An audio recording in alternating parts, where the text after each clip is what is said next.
What's poppin', my people? My name is Carl. I'm Shamo. What up, yos? My name is Max. Thank you so much for hanging out with us this week. Episode 44, back in the stew. Back in the stew, baby. Look at this stranger. Man, I didn't recognize. I almost kicked him out. Like, Yeah, dude, what are you fucking doing? A. Hey, we Get got outta a guest here. in the studio. Seamus Johnson. Hey, big guest. Let's go. We're back, baby.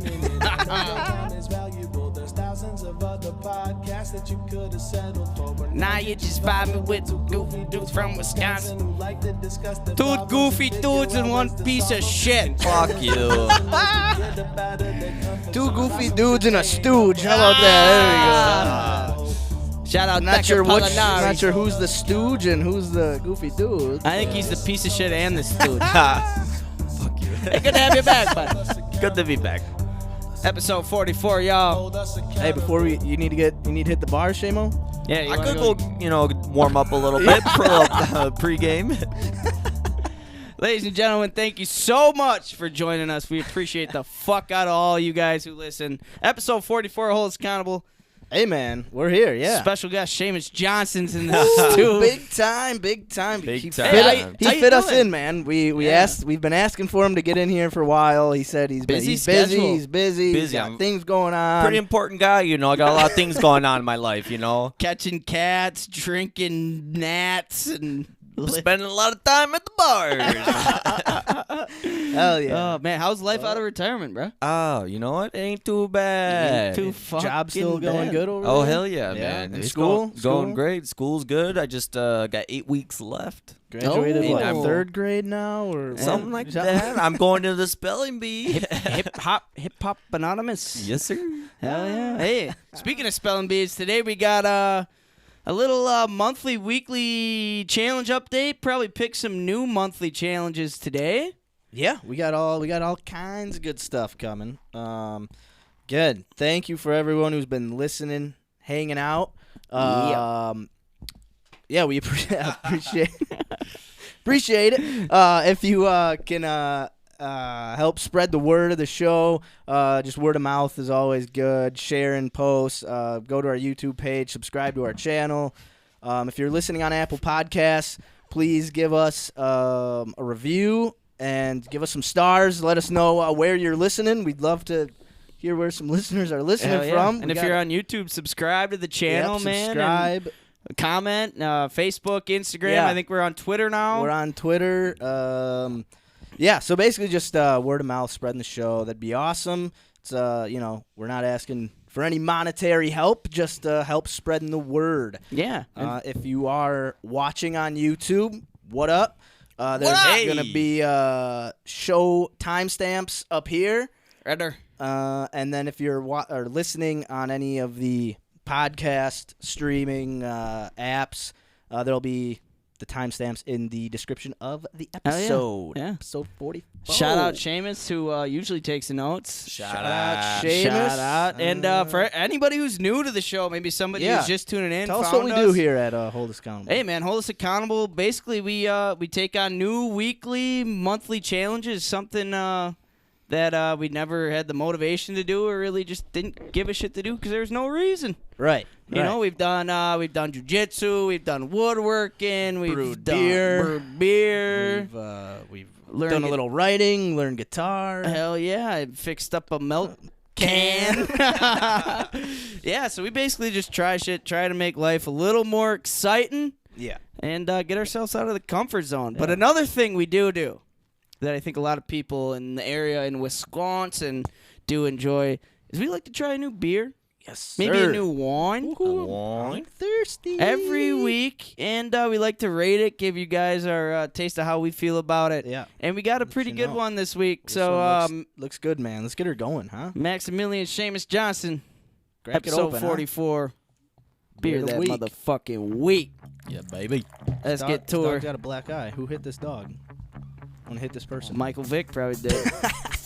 I like beer 'cause it is Shout out, Peter. if there was a song to sing, I sing it. Hey, crack 'em open. I drink beer when I am sad. Whether it's morning, evening, nighttime. Yeah, grab a beer. Cheers. Hang out with Beer. us. Well, now people can't hear us. Ladies and gentlemen, this is episode 44. Beer of the motherfucking fucking wait. Hey, what do we got? What are we drinking here, little K-Town? Lagunitas Hazy Wonder Hazy IPA, my friend. Hazy Wonder. Yeah. Cool can. Another cool can. Very cool can. Really Hey, let me like ask the you guys something. How colors. can something be so How can something so hazy be so bright? I don't know. You tell me. This is fascinating. Ferment is full of fabulous Sabro, Citra, and Casimir hops for a smooth, tropical fruitness. This is tasty. A slightly bitter, densely hazy phenomenon that's strangely light in mouthfeel, keeping you sedate.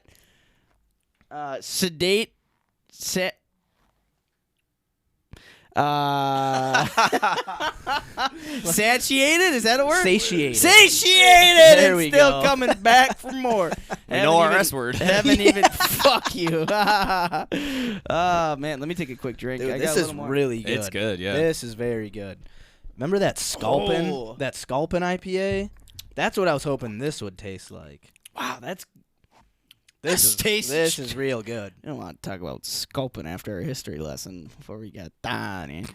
ABV 6%. Beer math on ABV. Alcohol by volume is pretty straightforward. The higher the ABV, the more alcohol in the beer. No rocket science necessary. IBU 42.0%. Generally speaking, a high IBU beer will have more bitter taste than a lower IBU. OG 1.054. The OG measured solid in the wort. Before fermentation to consistently arrive at the same alcohol content of the beer. Pretty fucking neat, huh? Yeah. It's bringing back, stirring up memories of brewing our beer. Hell yeah, and I'll let you guys know a little bit. This is really cool. Lagunitas has a lot of information on their website, and awesome website, well put together. So different things that are in the beer. Stone fruit. On top of the yellow peach flavor, you get a big blood orange kick, all from the hops. The citrus, Hazy Wonder tastes like a big juicy fruit punch with some ripe, ready yellow peaches at the base. I think that's what it says. It's kind of blocked. But tropical, bring the whole thing together. Tropical notes make a bouquet of flavors that bring you back for more. I don't know if the guy who wrote this was fucking drunk, but hell of a fucking beer. And then, so we're going to rate this beer, obviously, off Packers Who Wore number 44 in honor of the episode 44. And while you gentlemen browse at old Packers Who Wore 44, new Packers, whatever it is, I'll tell you a little bit about Lagunitas Brewing Company. Oh, thank you. That's what I was actually just looking at. Hell yeah. You're the best, man. Hey, I got you, guy. The Lagunitas Brewing Company began on a kitchen stove in Northern California in 1993. Old NoCal. I should have known. SoCal, oh well, and has been crafting hop-forward beers ever since. Welcoming the open-minded with open taps and simple truth. Beer speaks for itself. Life is uncertain. Don't sip. It's good to have friends. To quote our brewmaster, Lagunitas is made up of all kinds and creeds. Punk rockers, misfits, Ivy Leaguers, weirdos, Waldos, sparkle pioneers, musicians, and everything in between. Just a pack of stray dogs that found... Shame I know our P word. Fuck, Ponies. Yeah, pioneers. Yeah, you had it right. Well, there's no fucking R in the word. Oh, I wasn't listening to you, honestly. You fucking asshole. That's why I said pioneers. Pioneers. Yeah. Yeah, that's going to be our P word. Just a pack of stray dogs coming that up found, despite our vast and wild differences, that the love and respect for the freedom to be different is what brought us together and made it all work. Whether we're supporting local communities by turning beer into money for the cause, or simply fueling stories and songs with IPA and other creations, we always have a spot for you at our bar. Come as you are. Bring your dog too.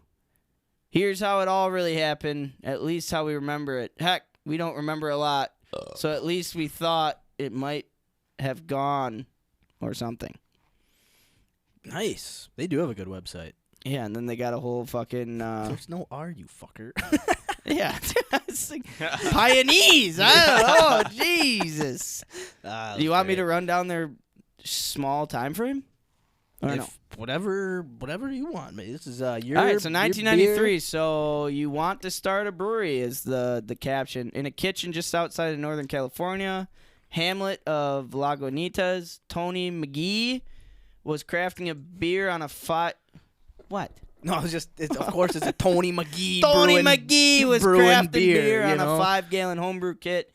Then a fuck you ruined laughing things. Jesus Christ! I ain't laughing at reading McGee. no Pioneer, you know. Then a ruined Thanksgiving dinner made him take his hobby to a rented room behind an old house of Richards in the Forest Knolls when he started slinging beers to local watering holes. That was 1993. A 1995 IPA is born to stand out among the sea of pale ales in the Bay Area bars in the mid-1990s. Tony developed a new world spin on the old world style, the Indian Pale Ale, which he shortened to IPA. Wait, so this motherfucker created IPA? Palates at the time couldn't handle the hoppiness, but Tony had a hunch that this was the next big thing. Well, I bet you a lot of people were technically brewing IPAs because it's just a matter of when you add the hops. Yeah. So I bet you a lot of people were Maybe experimenting. he just put a name to it. Yeah. But So that's 1990, that was 1995. interesting. 1995 to 2005, the wild years, as it stated. Tony quickly outgrew his spot in Forest Knolls and moved to Petaluma. After a few years, he needed more space, so he threw a party and told everyone that showed up to grab whatever wasn't bolted to the ground and walk it across McDowell Street to where they still brew today. Damn. This is a really, really good beer. Yes, it is. I'm really liking it. All right, so I only got a couple more. I'll finish that. So in 2005, uncovered, shut down. We started throwing parties in our employee loft at 420, which raised some brows, including those of the local authorities. After a failed sting and a 20-day suspension, we installed a new line to bottle our undercover investigation shutdown ale. Do the crime, do the time, get the bragging rights. So I guess maybe they thought they were growing dope. Grown dope. Out in Cali, growing some green dope. things out there. So from 2005 to 2009, they labeled this section Grow, Grow Your Boat. People were drinking more IPAs than ever as we expanded from state to state, and our brand spanking new 80-barrel Rolex brewhouse started brewing up a wholly original little thing under the sun called a little something something ale. 2009, we should throw a circus. Brew weasel Ron Lindbush had one thought: we should throw a circus. So the beer circus was born. Then we opened up the Petaluma Tap Room and Beer Sanctuary, featuring live music every day, including some special live at Lagunitas shows in the Laga Mini Amphitheater the following year. Okay. Then we mosey on. It's a little bit of a lifeline, but I'm already this deep, so fuck it. 2011, Lagunitas sucks. When our 250-barrel brew house was destroyed after hitting a storm in the Atlantic, we knew we weren't able to brew our widely feared winter seasonal brew, Sugar. After a flood of calls, we put a substitute for the disappointed fans named around the common message, Lagunitas sucks. So that was their in place beer. How much longer I got? Only 3 more. Okay, here we go. 2014, Petaluma, Chicago, Seattle, and as a native Chicagoan, Tony was looking for a way to return home. With some help from some local legend, Nick Merkopoulos, he found our second home in Chicago's Pilsen neighborhood, Lagunitas, Chicago. A few years later, we cut tape at Lagunitas, Seattle, in Ballard. So what's next? Tell me more. world. We patterned up with Heineken in 2015 to start bringing our band of hop-forward IPAs to the world and beyond. Firing up the brewing operations in the UK, Amsterdam, Brazil, and more to bring fresh Lagunitas beers everywhere. We hope to see you in your neck of woods, whatever planet you are on. Then we get interesting. 2018, cannabis-infused hi-fi hops. Get out of here. Tony always says it takes a lot of good weed to make a great beer. After friends and neighbors, Lagunitas and Absolute Extracts dabbled in cannabis turpine beer. They dialed things up to 11 with hi-fi hops, a cannabis-infused hoppy sparkling beverage with nothing weighing you down. 0 calories, 0 carbs, 0 sugar, non-alcoholic, the best of both worlds. So, tastes like a beer, gets you fucking stoned to the bone. And then the last thing is 2020, the IPNA launch. Joining our other hoppy non-alcoholic options of hoppy refreshers, IPNA was a brewer-led labor of love utilizing all our hop chops and over a year of R&D. The results? IPNA is pure NA satisfaction. The non-alcoholic IPA uses the same ingredients found in our highly balanced IPAs, hops, malt, yeast, and water, and the same deliciousness, but brewed without the ceremonial fez. Holy fuck, that was a read. That's Lagunitas! Hey, hey, man, we had to do a long read because this beer is damn good, and it deserves all the reading and acknowledgement that we can give it. Yes. Especially Lagunitas itself. I mean, it sounds like a cool place out in Cali. Hell yeah. Just trying different stuff. Dude, I've doing- tried a bunch of their beers. It's all fucking good. Yeah. I'd like to try their cannabis-infused high hops. No alcohol, just fucking drinking buds, bro. It'd be interesting. Yeah. It'd be very interesting. I don't like to get crossfaded, but I like to pretend I'm having a beer while I'm getting stoned. You know what I mean? Yeah. Hell It'd yeah. be interesting. I would be. I've never drank something that was infused with I have THC. actually before. Was it? Yeah, I mean, Patron. get out of here. Yeah, it was. Fucked me up. You used to make some green dragon. You guys ever have green No, dragon? green drag. What? Oh, fuck. What's that? I forget the name of the liquor that's like just straight fucking alcohol. That tastes like it starts with an A or fucking. it's pretty much, it's like fucking 90 proof. Or Everclear. No, not 90 proof. Everclear, yeah. Everclear, yeah. Take Everclear, you just put a whole bunch of weed in it, right? Yeah. Okay. And you just let it sit for a while, let it soak up in there, and you just start taking shots of it. It just sucks the dope It's right out so of it. bad because have you ever had Everclear? yeah. I mean, Yeah. That it's- shit's straight fucking tastes- like yeah, it It's tastes like hand gasoline. sanitizer. Yeah. literally, it's like 180 proof or something like that. Yeah. And it's like but yeah, you put weed in there, you just let it sit. The alcohol soaks up. How long do you let it sit? Fuck, I don't know. This is a As while. long as you want it to I ferment. mean, not that. I mean, you don't have to let it sit that long, but like you start taking shots of it. Like you could take a couple of shots without getting fucked up. You take like 2 shots of this. Next thing you know, you're on your ass because not only are you fucking drunk because it's so fucking strong. You're high. You're high as a motherfucker. You can take a couple shots of the 180 proof Everclear. You'll go from taking shots of that to like chocolate sauce. You'll be like, oh, Literally, I want some chocolate sauce. literally, you just get so fucked Where's up. the gravy? I used to make that in college. Maple syrup? Who's got the maple Hey. syrup? put it on the weekly challenge board. Hey, we could do that. Weed infused booze. Man, that'd be interesting. All right, It's dangerous. Hey, yeah, but we're you got the shit stick. I do fuck got the face? we're rating this off Packers who wore 44, huh? Najee Davenport.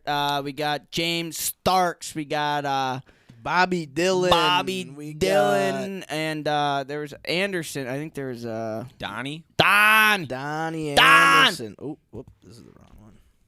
Donnie. Donnie. This is a goddamn good beer. It's pretty tasty. I fucked with Najee Davenport. He was a big, scary motherfucker. Yeah, but he was good. Black visor all the time. Yep. He ran in front of Mon Greens and then Tony Fish once in a while. Dropping deuces in his girlfriend's closets. Yeah, dropping deuces, staying Najee stupid. Deuce, the Deuce is loose. Deucey Deuce Davenport. He actually lived in the same apartment complex as my buddy's parents did, so we'd see him once in a while. Was he stinky?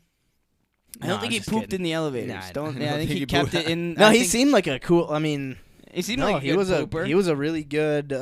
He was a great fullback because he was so athletic, right? So he could catch the ball really well.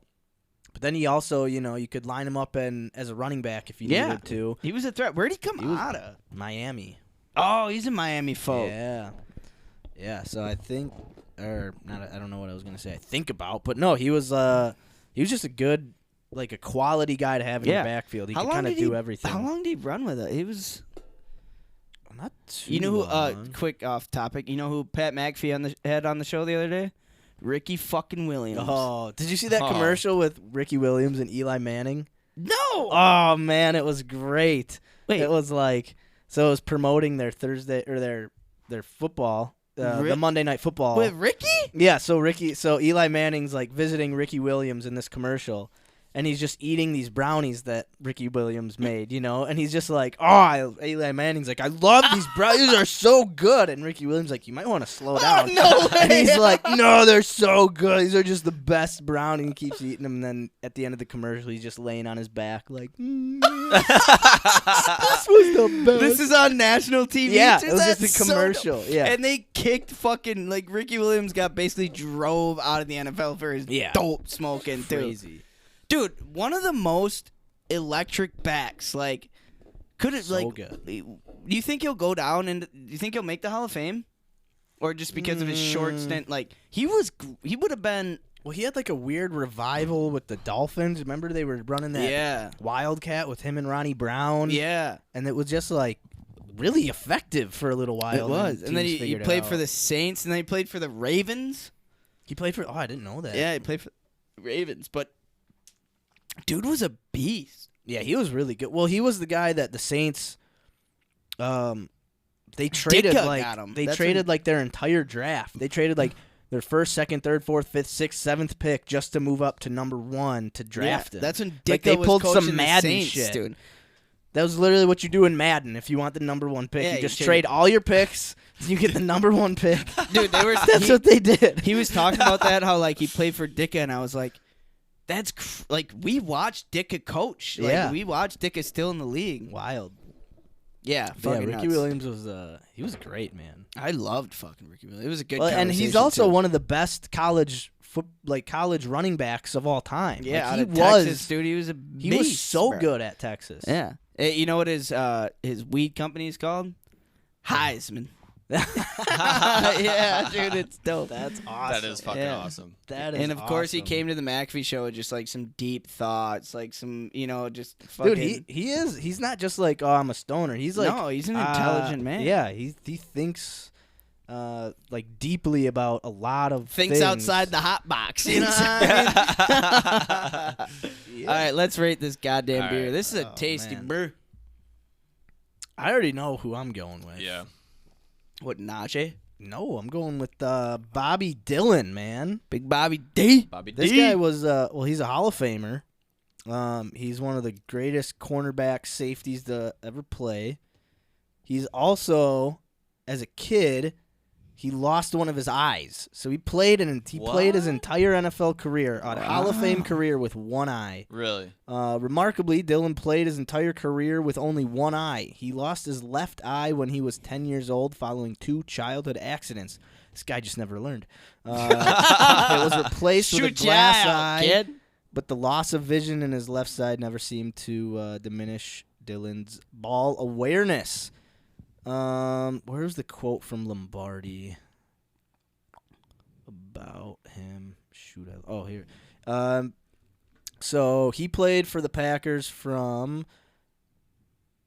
he was a safety from 1952 to 1959. He was an All-Pro in 54, 55, 57, and 58. He had, what was the other thing I saw? Right there, that second paragraph. Is that what you're looking for? Vince Lombardi? Oh, yeah. There we go. Thanks, Shamo. In fact, after newly hired Vince Lombardi spent his first few months on the job in early 1959 studying the Packers game films from the previous season. He called Dillon the best player in the league at his position and labeled him one of 3 untouchables on his roster, which I don't... So he must have retired or that was his last year. Something. But yeah, no, he played with the Packers. 52 interceptions? Do you see that? Go up a little bit. There you go. Led the Packers in interceptions in 7 of his 8 seasons. There was some. I saw something. He retired with 52 interceptions in 7 years. He had a 4 interception game against the defending NFL champion Detroit Lions on November 26, 1953. Shares the Packers' record for return yardage on interceptions with 976, and shares a team's single game record for interceptions with 4. When he retired, he was the club record leader in interceptions, which was broken by Herb Adderley and then Charles Woodson. Okay. 2 greats, 2 Hall of Yeah, Famers. I mean, this guy was he was a stud, man. I mean, he was like the bright spot on the Packers shit roster back in the 50s before Lombardi got there. Damn. I'm going to give... So you're giving it... I'm giving it Hall of Famer, Packer legend, Bobby Dillon. Bobby Dillon, he's baby. a Hall of Famer. Hall of Famer, NFL All Hall right. of Famer, Packer Hall of Famer, Packer legend. I'm going to give this a Donnie Anderson. Oh, tell me, do you have... Donnie Anderson tell me a little bit played about- for the Packers out of Texas Tech, I believe. All right, well, Gary Don Anderson, born in 1943, is a former professional American football player who played 9 years in the National Football League, a halfback, and a punter from Ooh. Texas Technical College, now known as Texas Tech. Texas Tech. Anderson was the first-round draft pick of the Packers in 1965. NFL draft, the 7th overall selection in the draft that included future Hall of Famers Dick Butkus, Gale Sayers, Joe Namath, and during his let me go Don. Grandpa was telling me some crazy shit about this guy. How they spent a boatload of money on him and another running back. Anderson began his career in 1966 as number 44 for the Packers. Anderson was drafted in the first round as the 7th pick for $600,000. Holy the highest in the NFL history to the date. So yeah, back in that 600. Donnie Anderson? Donnie Anderson. Donnie. Yeah. In 1972, he moved to the St. Louis Donster. Cardinals, where he played his final 3 years. Well, with the Packers, Anderson originated the concept of hang time and punting. Until Anderson, punters typically strive for maximum distance, with the NFL's leaders usually averaging 45 or more yards a punt. Punt returns varied with an average of perhaps 5 yards per return. It's a little weird. Jesus. With it, blah, blah, blah. Green Bay punted 66 times in 1965, 63 of them by Anderson. Opponents were able to return only 13 of those for a total of 22 yards. That's not fucking bad.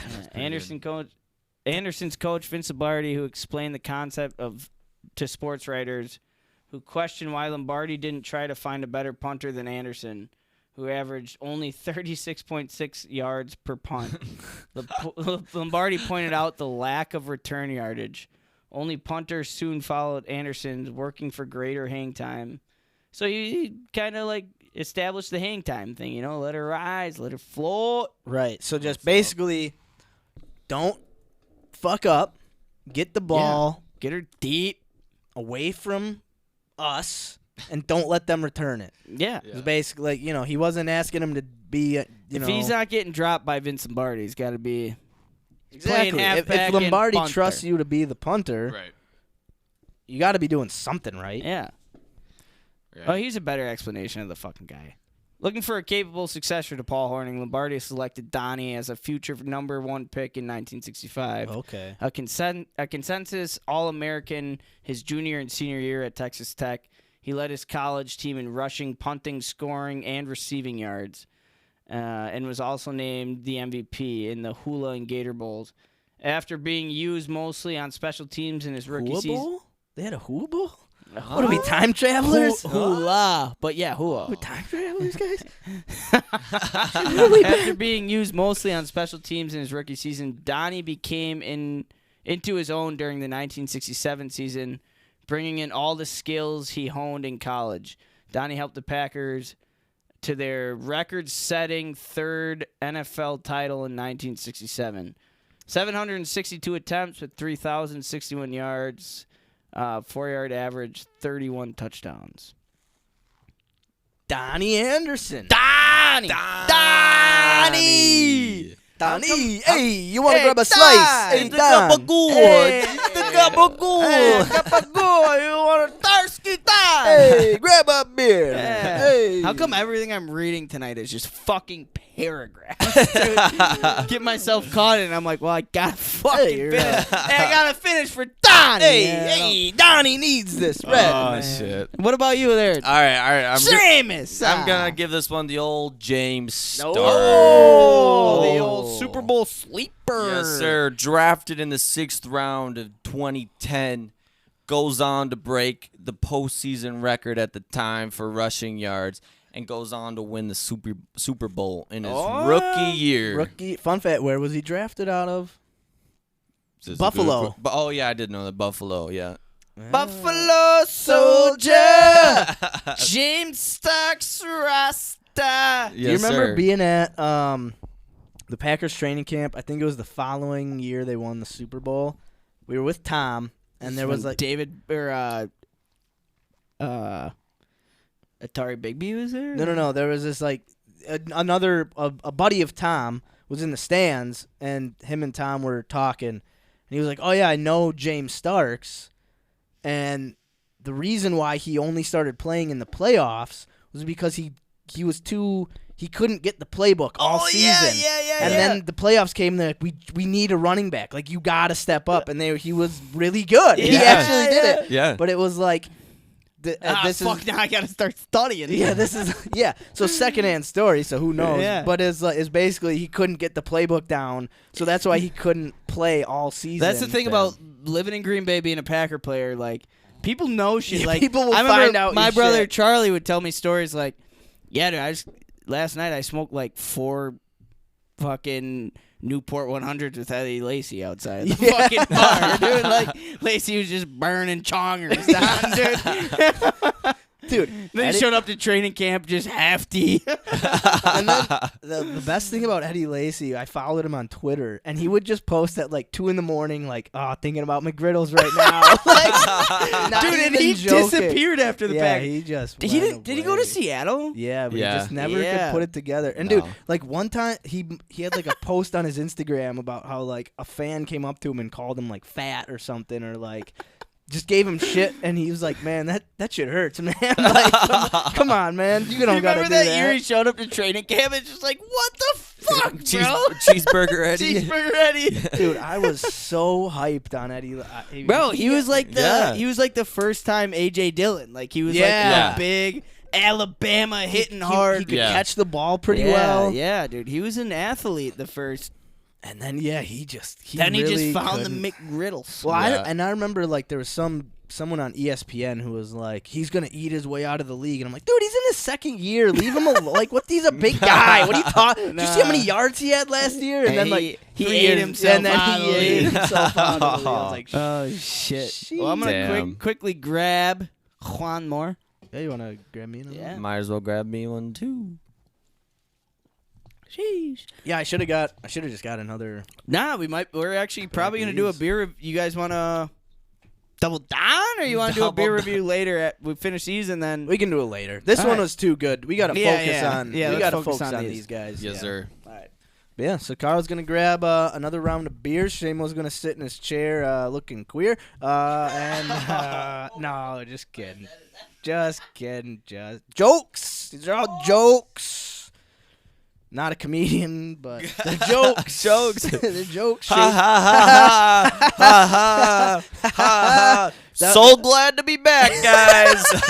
Having a grand old time.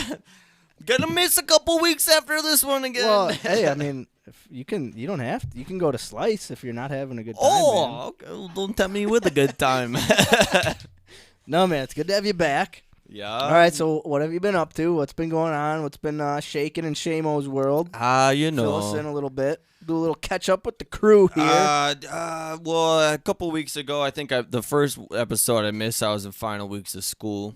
Okay. I had a lot of projects going on. No time for the old stew action. Unfortunately, Sure. had to take care of some business, and then just working. on not the greatest time management skills, but you're learning. You're still learning. That's what you're in school It's for. okay. you It's know, but, okay. I got all A's, so that's all Hey, that matters. That's all that matters. That's Good all job. that matters. All Thanks, bud. A's, huh? Dean's List. Dean's is. I got a 4.0, baby. Good.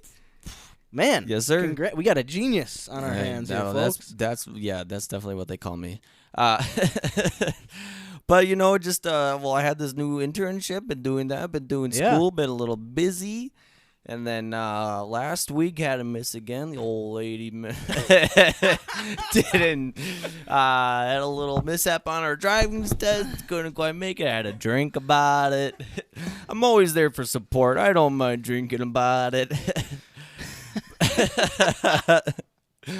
It's all good things though. Now we're back in the stew, back glad in you action. can make it, man. Hopefully we'll see you in a month after this one. Well, I mean, the way you guys are treating me, I don't know. Fuck. I'm just kidding. No, it's good to be back in the stew, drinking beers Drinking beers. on a Thursday night. Believe that? Hey, you don't have work tomorrow, bud. No, sir. God damn, man. You're going to party hard Oh, tonight. fuck. Yeah, me all my 9 cents. Oh, man. Shit. Well, you'll see where I'm at the end of the show. Maybe I'll come out, buy some I'll brews. give you a ride to the bar. If I'm getting a fucking ride already tomorrow, might as well just send her. No reason to stop, bud. Other than That's what I tell myself. no reason to stop other than being deathly hungover in the morning. All right, Yes, ladies sir. and gentlemen, that was the beer of the week. Let's fucking mosey on down to fucking weekly challenge time. We'll just kind of groove on. We'll talk a little bit about how the week's been, how Seamus's 1 year fucking time off was, and We were actually talking about that a little bit. yeah, Asking Seamus what he's been up to. yeah. Since he took a nice little vacay. Always Some does. personal time. Got to put his feet up, relax. Ladies But, and gentlemen, hey. episode 44. That was beer of the week, Beer of y'all. the week wrapping up. A little longer than usual, but hey, we got Dick Bag back in the stew. I like beer 'cause it is good. Yeah? I drink beer because I Oh. should. If there was a song to sing, La Guanitas, yes I bring. I drink beer when I am sad because the beer it makes me glad. Now there's nothing left to say, so let's go. Hazy Hey. IPA. Man. God,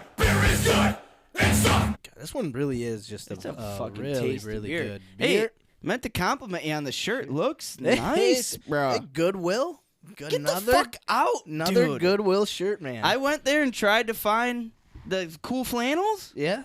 None. Well, it's a funny thing about that. I found out that's not actually a Goodwill You brand. fucking piece of shit. This is I- just like this is Celsius just at like- Super Value. Dude, I could have sworn it was. Bro, the I Goodwill- looked around at 3 stores. I could have sworn, and because I told me I was like, oh, we got to get those Goodwill flannels. She's like, what? I was like, yeah, those flannels Goodwill makes. She's like, those are just like a brand that they just kind of get sometimes. I was like, what? I thought it said Goodwill on the. You She's know what I like, told my "No." mom while we were there? I'm like, I bet this is just like the fucking Celsius at Super Value. I spent 4 weeks looking for fucking Celsius at Super Value, and then I hit you up and you're like, oh, no, dude, they're a pick and Pick and save, save. bro. What are you doing? Super Value pick and say. Goodwill, Goodwill. Goodfellow, what are you It gonna was, it was do? actually the brand is True Fit, not even close to Goodwill. Yeah. Dude, yeah. Don't listen to me. Just stop listening to me You when get I. my hopes up. I went there with my mom after work. I'm like, I brought her to her doctor's appointment. I'm like, we gotta go to Goodwill. I gotta get some of these Goodwill flannels, dude. Hey, you know what I did find though? Also at Goodwill, I don't want to fucking hear it. dude. I found a badass pair of boots, like hiking fall weather boots. Goodwill brand? Yeah, dude. Goodwill made them. Size 9 fits me perfect. Just what I needed. How does your fucking ass find all the cool shit, dude? I don't know. and then just make up shit to make me excited? Yeah. Goodwill just started a new fucking brand. They're called Red Wing Goodwills. You know, fucking dick. That's awesome. Well, you know, you got to keep you on your toes, man. Got to keep you on your toes. I'm like, God damn toes with you, you fucking dick. All right. Hey, we're gonna get into a little Talk about our weekly challenges here, huh? yeah, which I mean, not like crazy recap because We just got to update Shamo. Yeah, yeah, we'll let him know. We'll let him know it's good. Because I think he should do this. He should come with us. Yeah, no, yeah, for sure, for sure. To what? No, it's a good thing. What are we Yeah. doing? Well, you'll find out. Okay. You know, Is it Buddha? Voodoo? Buddhas? Buddhist? booty. Buddhas? Oh, not skinny. No, not skinny booty. You don't got to do that. I mean, if you want to, it'd be cool. We'll see. All right, You know, it'd ladies be and like gentlemen. you're actually part of the show. It'd be pretty cool. Oh, yeah, okay. Yeah. All right, guys, yeah. Are you actually gonna be here next week? Or? Oh, I mean, I don't know. Something might come up. Yeah, you know, someone's gonna fail a fucking driver's test. He's gonna be gone. Ladies and gentlemen, episode 44. We got our guest Seamus Dickbag in the stew. Hey, we're gonna move on. Nah. We got Seamus Johnson, Maximilian, Hell myself, Carl Wardlow. We're gonna do a little do it. weekly challenge update. Kind of just Not much update to Seamus. Yeah, kind of just. Yeah, we're just tell updating Seamus Johnson. Thank you so much, everybody, for joining us. Yeah. Like us on fucking Spotify, Apple Podcasts. Leave us a comment, a review on Apple Podcasts, wherever you can Subscribe review to us on YouTube, All of comment, Facebook, Instagram, Twitter. Let us know how you feel. Hey, yeah. And we're drinking a good beer tonight, Yes, buddy. oh, Hey, look delicious. at Seamus' stash. Look, Hey, look at this guy. He's also a kitty whisperer these days. I caught a cat. Caught a cat. I caught a Hey. cat. Could be somebody else's cat. Don't know, but I Don't caught know. a cat. Hell yeah. All right, ladies and gentlemen, let's boogie on down to weekly challenge time. So you bringing that cat to the house? I was saying it might become a stew cat. Stew cat. Stew cat. I told him, I said, that might be the one thing Grandpa is too He stoked says, about. no. Especially getting a snap from Seamus last night. Like, yep, cat shit and pissed all over my room. Oh, what a good kitty. Oh, hey, he's new to a house. It's the He's first time in a new. house. God, You know, son of a bitch. Well, you might have to take care of that cat while we're doing our weekly challenge here. Be able to- All right, so our weekly challenge, we landed on go see a show at the Meyer.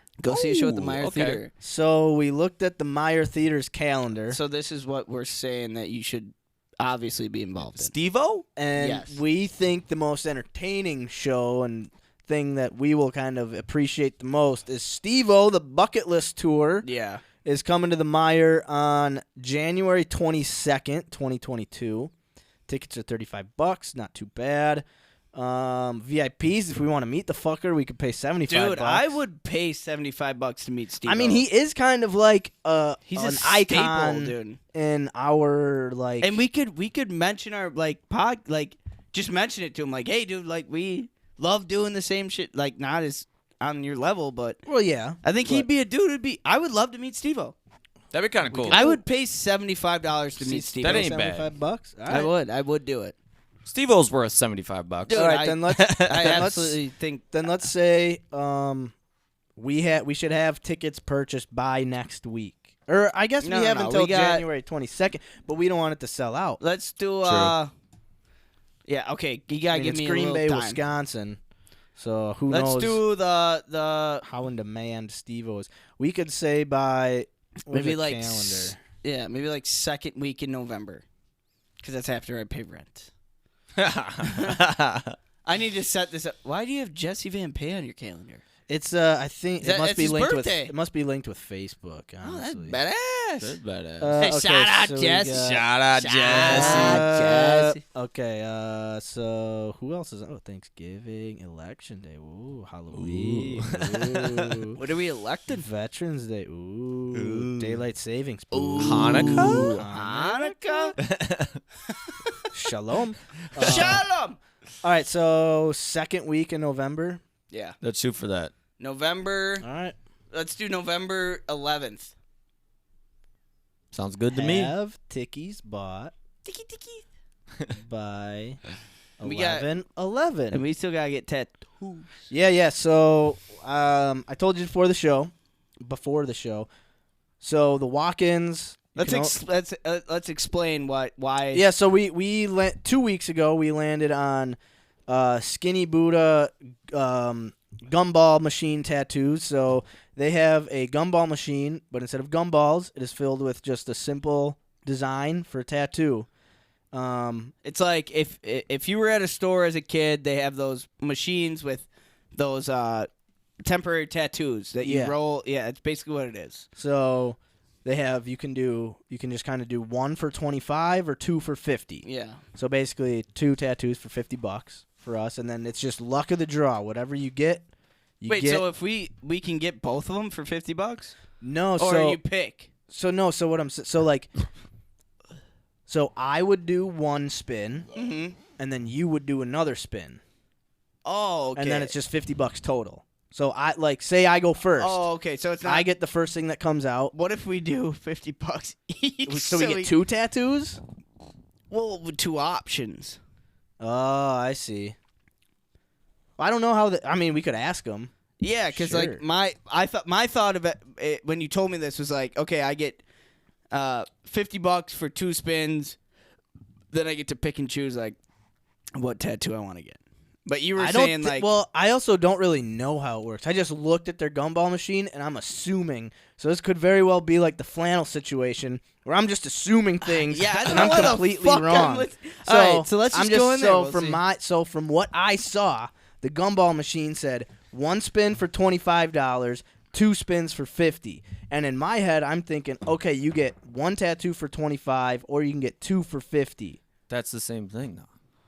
I know, but like, but so in my head, I'm like, oh, it's for 2 people to come in Oh, and just okay. be like, let's fuck her. And this was before we even did. well, all we gotta go in then. So Just I get think us we going. just got to go in and ask. You them. want to do it tomorrow before we? I'll get off work early, and I'll get off work. I'll get home at 3:30, so we can stop in there and at least talk to him, and then you can be on the road to Florence. Sure. All right, let's do it tomorrow. Then. All right, we'll do it tomorrow. Not like maybe we. What happens if they're like, all right, let's get tatted then? Then we do it. All right, bet. Dude, I'm stoked. I get my big arm tattoo in February. Yeah, that's gonna be Finally get my cool. big piece. Hell yeah. And the artist, like, he does super good work. So I just gave him what I wanted and told him, like, make it your own, man. You can fucking Yeah, because you've had that idea for a little while now, right? yeah, long time. Yeah, and then so it's going here. And then I got my Grugrux tat that I'm Yep. gonna get added to, and then filler on done. Gonna look good. You know, that big Kai's getting that. Big guy. You know, What I do you- get these bald fades. Might as well start getting some tats on the side of the head. You know? Oh, yeah, I think you should, bud. Yeah, you could fill it in. You know, do a I nice little. could. Oh, maybe just put a beard. Starting to grow, and I get a little frithkers over here, some black ones. Squirrel stash. New. Join the club. Yeah, join the club. See, I can't join. It's mine's not as Pronounced. Full. Thank you. Yes. Full Both of pronoun- you. Both, yeah. Yeah, it's not fully Double whammy. pronounced yet, so Put some crayon on it. I tried that in Monoc, didn't work. Oh shit! Oh, All right, yeah. man, So so we're gonna go see Steve-O. Yep. Sounds like we're gonna get VIP passes and go meet the fucker. That'd be cool. I'm in on that. I want VIP. I want to see. I want I to. think if we have the chance, I mean, I've been watching this guy on TV for. forever. We We've might seen as him well. through his struggle, his recovery. We've literally lived I've lived my whole life watching that Steve-O. fucking That jackass, documentary he Yeah. made about him, like, in his drug addiction Yeah. and, like, when he was doing those whippets. Oh, yeah. my god. That was terrifying. Very. Yeah. He was just, like, or then when he had the spray paint in a sock. And Yeah, then and they they God, just yeah. shoved it in his face. and the fact I give him so much kudos for just putting it out there. Yeah. Like, because that's And- what he does now on Facebook. He puts like the worst moments of my life. Like, and he had a sit down interview with his dad, and he interviewed his dad, and he's like, all right, let's talk about the most embarrassing moments as like me as your son. Oh, And like it just, I think one of them was like, when I think his first one his dad said was like, you went skydiving, but you jerked off on your way down or Oh my something. God. Like just some insane. Steve-O was just like, yeah. Like, oh my! And then like when he got sober and he started doing fucking protests against SeaWorld.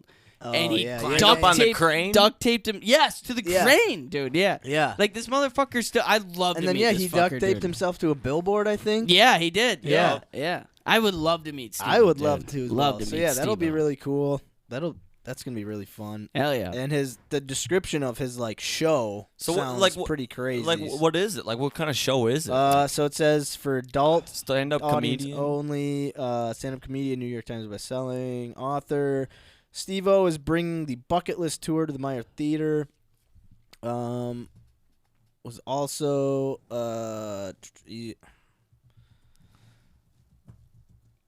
so basically it's just like him just doing crazy shit. So Yeah. he's gonna do stunts. He's gonna do just ridiculous Steve-O shit. It sounds like here. Fuck yeah. And then just it also just kind of sounds like he's gonna tell us about his life, in a pretty graphic way, in like a funny way. Just telling all the crazy shit That's he's at fucking least done. Meyer Theaters doesn't really say what his show is like. I'm on his website right now. All right, so that's what. It's All right, crazy maybe this motherfucker. isn't. Yeah, I'll just read what this says. I don't know if it has anything to do with anything, but years in the making, the one and only Steve-O on stage at the Gothic Theater in Denver, Colorado, presents his craziest stories and stunts with the shocking and unbelievable footage woven throughout the show. Fuck yeah. Quote, Okay. gnarly, Steve-O's second comedy special is completely original, profoundly multimedia, and comes to the directly from the man himself because it's just too fucked up for anyone else willing to distribute it. In this hour of fun, you will learn what not to do with the rocket engine fuel, what not to do with sexual, what's that word? Prophylaxis? Yeah. Good job. While traveling, how one can fix a broken nose for free, how fun staple guns can be, but most importantly, what you can do in life when you find the one, a wild ride indeed. That crazy motherfucker. I would dude, I'm stoked to see this shit. I'm pumped. Like, even I don't think it can be a bad show. Like, I don't No. think there's any way Steve-O can bomb. He's telling his life story. I followed him on, when I was able to go on social media, I followed him. And, it was just everyday stories of, he put his worst moments out. I remember watching a video where it's, my top 10 most embarrassing moments. And one of them was, him huffing spray paint and, him doing whippets and, him telling stories about doing a shit ton of cocaine with, not Hillary Duff. Lindsay Lohan?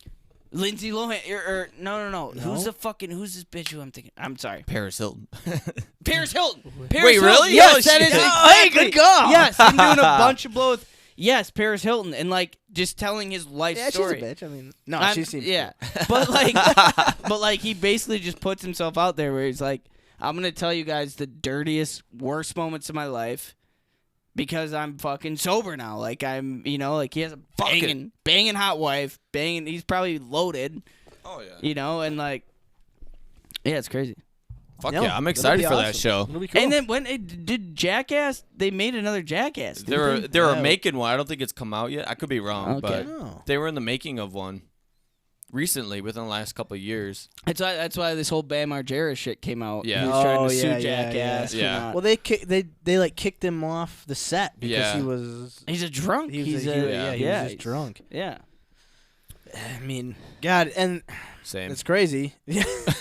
I mean, how would how do you? It's crazy just how much I don't want to say idolized them because I never wanted to do what they did, but I always I was always envious of their just like carefree personalities, and like they just did whatever they wanted to do, and I was always envious of that like spirit. But like the longer you live, you realize like, well, that spirit, while also amazing and wonderful, came back and bit a lot of them in the ass. I mean, I watch it as I got older, I'm like,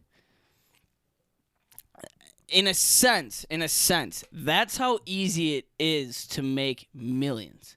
But then you think about it, and you're like, well, I wouldn't do any of the shit they're doing. If it was easy, everyone would do it. Remember when they got shot up with rubber bullets, like that fucking bomb, or when Bam Margera got a dildo fucking flung up his ass? Do you remember how Johnny Knoxville even got associated with those guys? He got shot. He shot himself. Yeah. He shot himself point blank range with the bulletproof vest he bought offline that was like the worst rated bulletproof vest you could get. Shot himself in the chest. And he shot, and like everyone was like, that motherfucker, he's gonna be hanging with us like that. And then you watch that shit as a kid, as a teenager, and of course that's why like probably most of us, all of us have done some stupid shit to like try and recreate Jackass. But then you watch it and you're like, these motherfuckers are doing crazy shit. That's like next. That's not even next level. That's just like out of this fucking fighting world. bulls. And then it goes to the whole level of like Steve-O putting a fucking suction mask on, sucking in Preston's farts and shit. My god! You remember that shit was disgusting. Oh yeah, my that made dude. me puke. That's for sure. it's the whole Jackass, God. Steve-O. It's just like such a staple of our like generation. Like Dude, exactly. Everybody our age like knows those crazy motherfuckers. Yeah, and that's why I would love to meet Johnny Knoxville. Yeah, I'd love to meet all of them. I'd love to meet Chris Pontius. Johnny Knoxville, I'd love to. Well, do you remember Wild Boys with Steve-O and Chris Pontius? Dude, that was it was basically awesome. Jackass, but with animals. Hey guys, today we're hanging out. Today we're hanging out with wild men and animal extraordinaire, Johnny. And then like this dude comes out. Who's that long-haired fucker who was always like the wildlife extraordinaire they had? And like the alligator teeth and shit. Oh my god, yeah. Jesus. And apparently in this new jacket, somebody gets fucking attacked by a shark. Dude. Jesus Christ. Oh man, but no, dude, Steve-O does crazy shit. Yeah, it's gonna be a good show. It's gonna be a good time. I would love to meet him. Awesome. So yeah, we'll do that, and that's gonna be really fun. I can't wait to do that. So since we're winding down on our monthly challenge, we have to pick new ones. We do. Yes, sir. Do we want to do we want to come up with ideas? Do we want to come conclusive with what we're doing? Do we want to talk about it? Then we'll toss bags for the weekly challenge, or what are you guys thinking? I think we just kind of do bags and wrap up our weekly challenge. Yeah. And then get into the monthly challenge because we have some ideas about the book. Possibly. So we can talk about kind of the ending of this month's kind of 2 months, kind of elongated. Yeah, there you go. I'm learning. I love it. You guys are making me trying smart. to pronounce words. And I'm getting better. Hey, you are, man. Hey. Yeah, man. So we'll talk about that, and then then we can kind of get into our ideas about what we want to do next. And I think we could have a good monthly challenge talk just because the past couple months haven't been like as structured. Yeah. And they've been kind of funky. But I don't know. Like, I say we have a good conversation about that. Yeah. So let's do bags. Let's get bags going. We'll toss some dice, Bet. figure out what our next weekly challenge is going to be, and then we'll get into the monthly challenges. A little bit of bag toss, baby. A little bit of bag. What do you think about that there, intern Shame? I love it. Love it. All right, ladies and gentlemen. Episode 44, Hold Us Accountable. I hope you're still holding in there, y'all.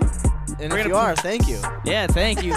Shout out Seamus, shout out Maximilian, shout out Deca Pollinari. Shout out K-Town. Hey, shout out all you guys listening in.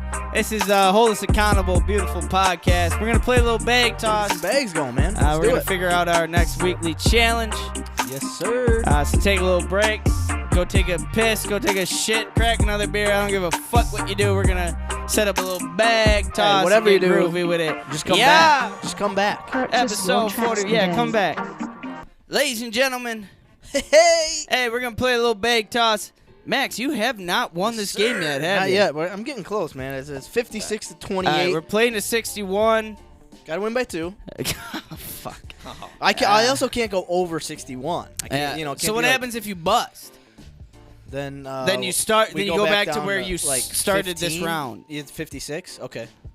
Unless you want 45. Go back. Or no, go I meant back like down 15 to 45. points down. Okay. Yeah, so like go okay. to 45. 45. Or where I 46. started. Yeah, I kind of like where I No, started. I like what Seamus is saying. All right, ladies and gentlemen. yeah. So we're gonna play. We're playing Bake Toss to 61. Adds up to our overall weekly challenge extravaganza, which Yes, sir. I already owe Max a brewery tour. Yeah, Copper State. Copper State. So we Maybe gotta we look could- into that. Get that done. Pair something. Yeah, maybe with we the can make it a brewery night. tour. I'm We'll not see. gonna pay for you, but Yeah. you're coming with. on! You're coming with. I'll come with. Anything we do, Yeah. you're part of the crew, even if you aren't here. You know, we still bring you love on you. as a guest. Mama still loves you. All right, so it's 56-28. Max sir. is up, playing to 61. You bust, go down to 45. Yep. If I bust, I go down to. 45. Well, I'm at 28. Right. Well, you so can't if bust. You can't. You gotta. You only bust if you go over 61. Yeah, I like to bust quick too. So, all right, ladies and Yeah, gentlemen. because I'm at 28, but if I bust, I go down to 45. All right, ladies and gentlemen, this is episode 44. Bag toss. Little of bit the of bag. week, Let's y'all. do it. baby. Let's do Hey, it. we got Seamus Johnson as our commentator. Keep it groovy. Control do that it. music too. Yeah, don't disappear on us, Shamo. All right, well, All right. you know, don't make fun of me anymore. Seamus disappears. Find him at Slice, ladies and gentlemen. 435-6328. Hey, don't make fun of him anymore, man. 435-6328. 632. 435, not 453. 435. You just did 345. No, I didn't. No, I didn't. Oh, I see. Look it. at You're that. half Yeah, right. look at I didn't that. realize you were half. My bad. Yeah, You're right. yeah. Yeah. I'm an idiot. All right, I let's didn't know talk. that. You're kinda- Okie, you're- Silladilly, Okio. You're I'm an kinda idiot. stupid. All right. All right, let's go. Little Big bit back Toss, up, episode baby. 44. Fuck it. 56-28, folks. Carl, you better step it up a couple notches. You classic. When don't you spell on your nice shirt? All right, boys. One on the board for Max. He only needs 5 more points to win, but Carl cancels it out. Straight zeros, nothing yet. Cancel each other out. Oh, Max knocks 2 of his bags in the hole, baby. Oh, shit. What is it, 6? 7. Sheesh. So we got 6, 7 minus 3. That's 4. That only gets you to 60, Max. No, I got 2 in the hole. Yeah. 3 So points. I got 7 on the board. Yeah.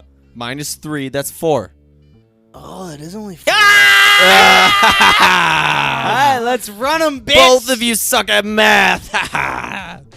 Yeah, man. Max only needs 1 more right, point, one more Carl. Hey, doing my thing. Max think he got 61. He can't hang.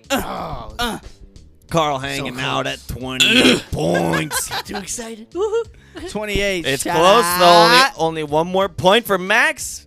Carl, what are you gonna do about it? I'm just waiting for old fucking clusterfuck to bust her up. Don't call it Yeah, but I comeback coulda gone because he down- never left, baby. Hey, I'll take the 60. I could have been down to 45 right now. That's true. Don't call it a comeback though. There, shiny head. 33 points straight, Carl. Maybe Hey, maybe he drive busts. Max to the dirt, drinking a beer, got it all in my shirt. All right. Shoot a motherfucker in the street. Yeah. Yeah, Yes, sir. All right, Max. Let's see if he can. Let's see if he can finish it. Maximilian. Has Let's this go, game been going on bitch. since the start of the show? Hey, just so you know, Just about. you can only find one of those shirts at Goodwill, and then all his flannels Not made by Goodwill. So don't listen to any fashion advice by this bald-headed fuck. All right, boys, let's do it. Could this be it? Ooh, that's. Oh shit! Max is throwing them away by now. Oh, that was it, Carl. That's what you need. One in the hole for Carl, baby. Carl survives another day. What is it? 60-31. Don't call it a comeback, folks, because Carl never left. The motherfucker. Woo! Well, that's Bag Toss, ladies and gentlemen. Episode 44. Carl's still in it. All right, we'll be back with you in a bit. Max can't shoot for shit. Nope. He's choking. But I just got 4 points. Max He got 3. I technically. I I'm up. believe it. I think I got you're, 1 up on I him. think you're gonna. I think you're gonna bust next week. I don't. All I'm saying, hey, we're not talking about next week. We're talking Max- about this week. Max- Practice. Max can't Practice, finish. practice. Max can't close. Max can't. I can't close. What do you mean? He can't close. Can't close, but he busts quick. Hey, of course. Ladies and gentlemen, It's a episode Kendrick Lamar 44. song. I'm never embarrassed. His bald head is just as deceiving as how quick he busts quick. Ladies and gentlemen, episode, I don't know what Never that embarrassed. Never embarrassed. Episode 44, host Convo. That's Bake Toss. We're going to shake some dice. Who gets the dice? We'll do a double. Double it up. die. A little double. Splitter. Do Bitchin'. 1 and 1. Bitchin'. All right. All right, ladies and gentlemen, we'll be right back, and we're going to shake for this week's weekly challenge. Ladies and gentlemen, we back at it. This is episode 44. Hold us accountable. Hey, what up? What up? Maximilian's winning that Bake Toss game 60 I just need 1 more point. to 30. 1 more point. Hey, we got a special treat for y'all. Seamus is going to eat a hot-ass pepper. Yeah. Fuck. And we gotta explain why he's eating Yeah. this pepper quick. All right, so Everyone, well, you might Hey. know. If you don't, cheers. cheers, bud. This is, are you drinking the Oktoberfest? Not yet. Yeah, finish that I down. just finished mine now. All right. Well, let's just play this out. Take a taste. We can both say our okays and oh nots. Definitely not as good as the Lagunitas. No, but it fits its taste. It is an Oktoberfest. It's an Oktoberfest. It's got that Oktoberfest. little bit of skunky, fall-y, rotten Thick. It's a pumpkin thicker. taste. Yeah, it's thick. Carl calls it a rotten pumpkin. Yeah. Oh, you want to know what happened to me today? So I got I was at the bar East last night and got the ultimate BLT, which is a BLT with some other funky shit and then like spicy avocado spread. Ooh. And I forgot about the avocado spread. I brought it my other half for lunch today. Okay. Heated it up in the microwave. Forgot that there was avocado spread on it. Okay. The avocado spread turned brown. Yeah. Just rotted out. Took a big old bite at lunch. Yeah. Yeah, so didn't eat much lunch today. Sometimes you gotta push through that avocado spread. Yeah, huh? You gotta push through. Yeah, I didn't. It was too brown. Huh? Hey, beer is just rotten wheat and hops. That's true, but I can't see it while I drink it. It's in I a know, can. If that I BLT know. was in a can, would have drank it all. Ladies and gentlemen, episode 44, we're going to determine our new weekly challenge. Seamus is going to eat a pepper. Max is up 60-31 in bag toss. Ladies and gentlemen, let's get back down to it. So close. I'm so close. It's so close to busting. Probably. Yeah. That'll most likely happen, let's be real. But that'll keep things interesting. All right, so Man, it was kind of like a wash today in terms of like points. So we're going to do a double roll. Someone will roll first and someone will roll second. All right. Let's give this cocksucker a roll. You can roll for me. I don't mind. All right, roll it up. All right. So Shamo is going to So roll for you're- the column. And then you'll roll for, and Yeah, then I'll- that's our weekly challenge. Yep. All right, bet. All right, so Oh, wait, we got to take out Meyer Theater from here quick. okay, so Max does this to kind of give you guys a recap. So for our weekly challenges, we have a board that's 6 columns long, 6 columns deep. So we roll one dice. Whatever that lands on is our column, and then the second dice is our section. Yep. Section. So for instance, if you re-roll a 3, first one is a 3.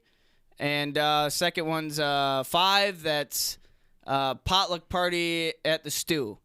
So you go 3 over, 5 down. All right, so we gotta look for something to fill in 3-6 here. Plan a ski trip.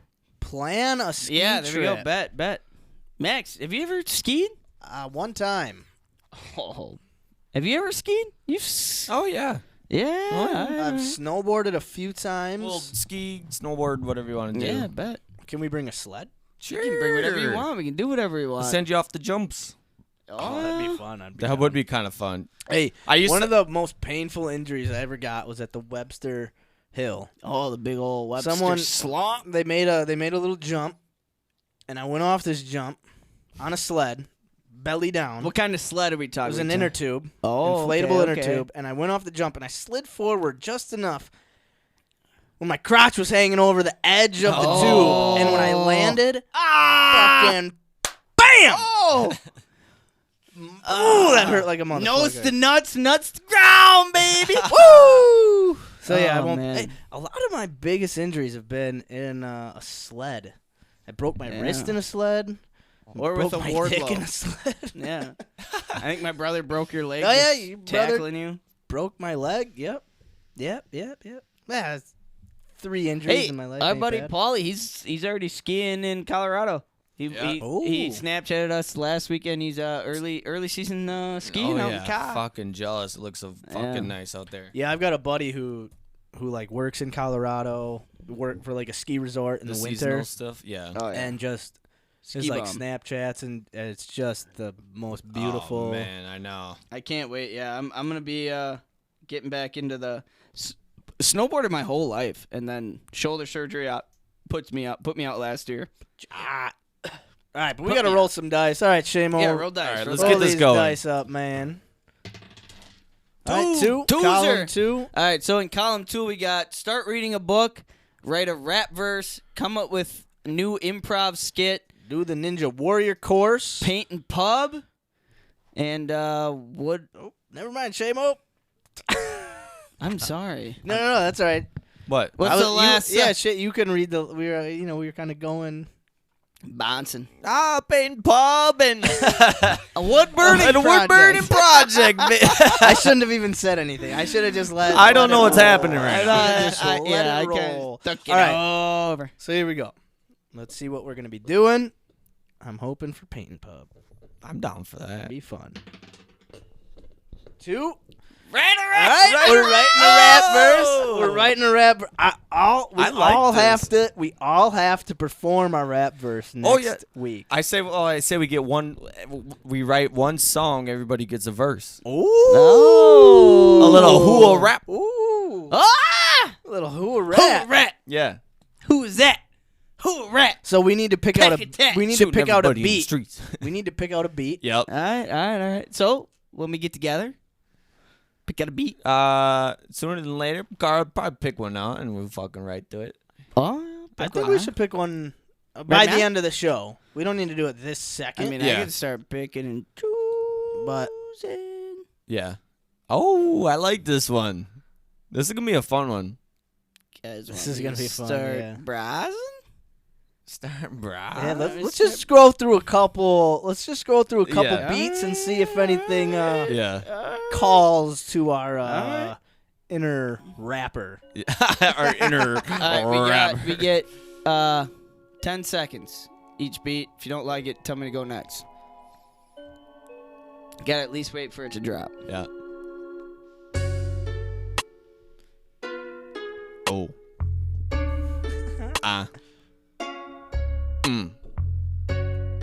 Yup. Stinky like a sewer. Hey, we be rapping with HUA. Stinky like a sewer. Rapping like HUA.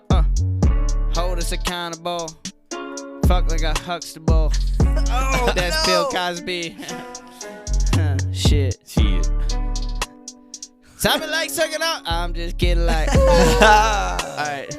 Alright. I'll take a picture of this. Let's go next. That's not terrible. Not terrible. Oh. No, still. in the stool. HUA, HUA, HUA. We be getting wasted. Shit. Recording in Grandpa's fucking basement. Shit. Max's fucking ball. Seamus here. Holy balls. Damn. What do you guys think? That ain't bad. Alright, we're gonna do 5. All right. Here's number 3. Oh shit. Shoot motherfuckers in the street. You better not cross me.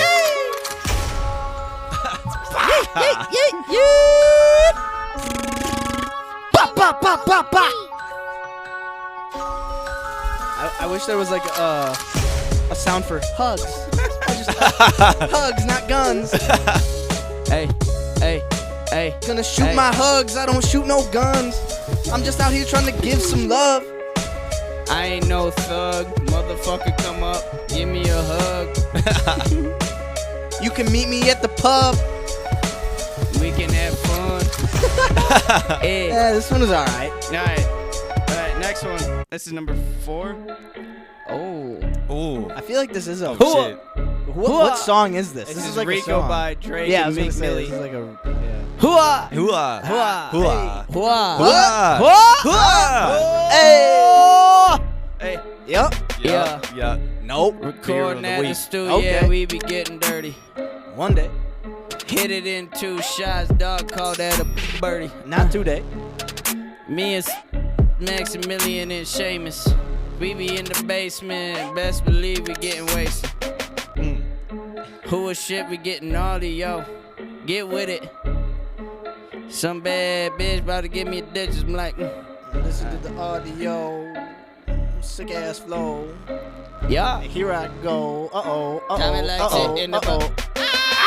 You already know.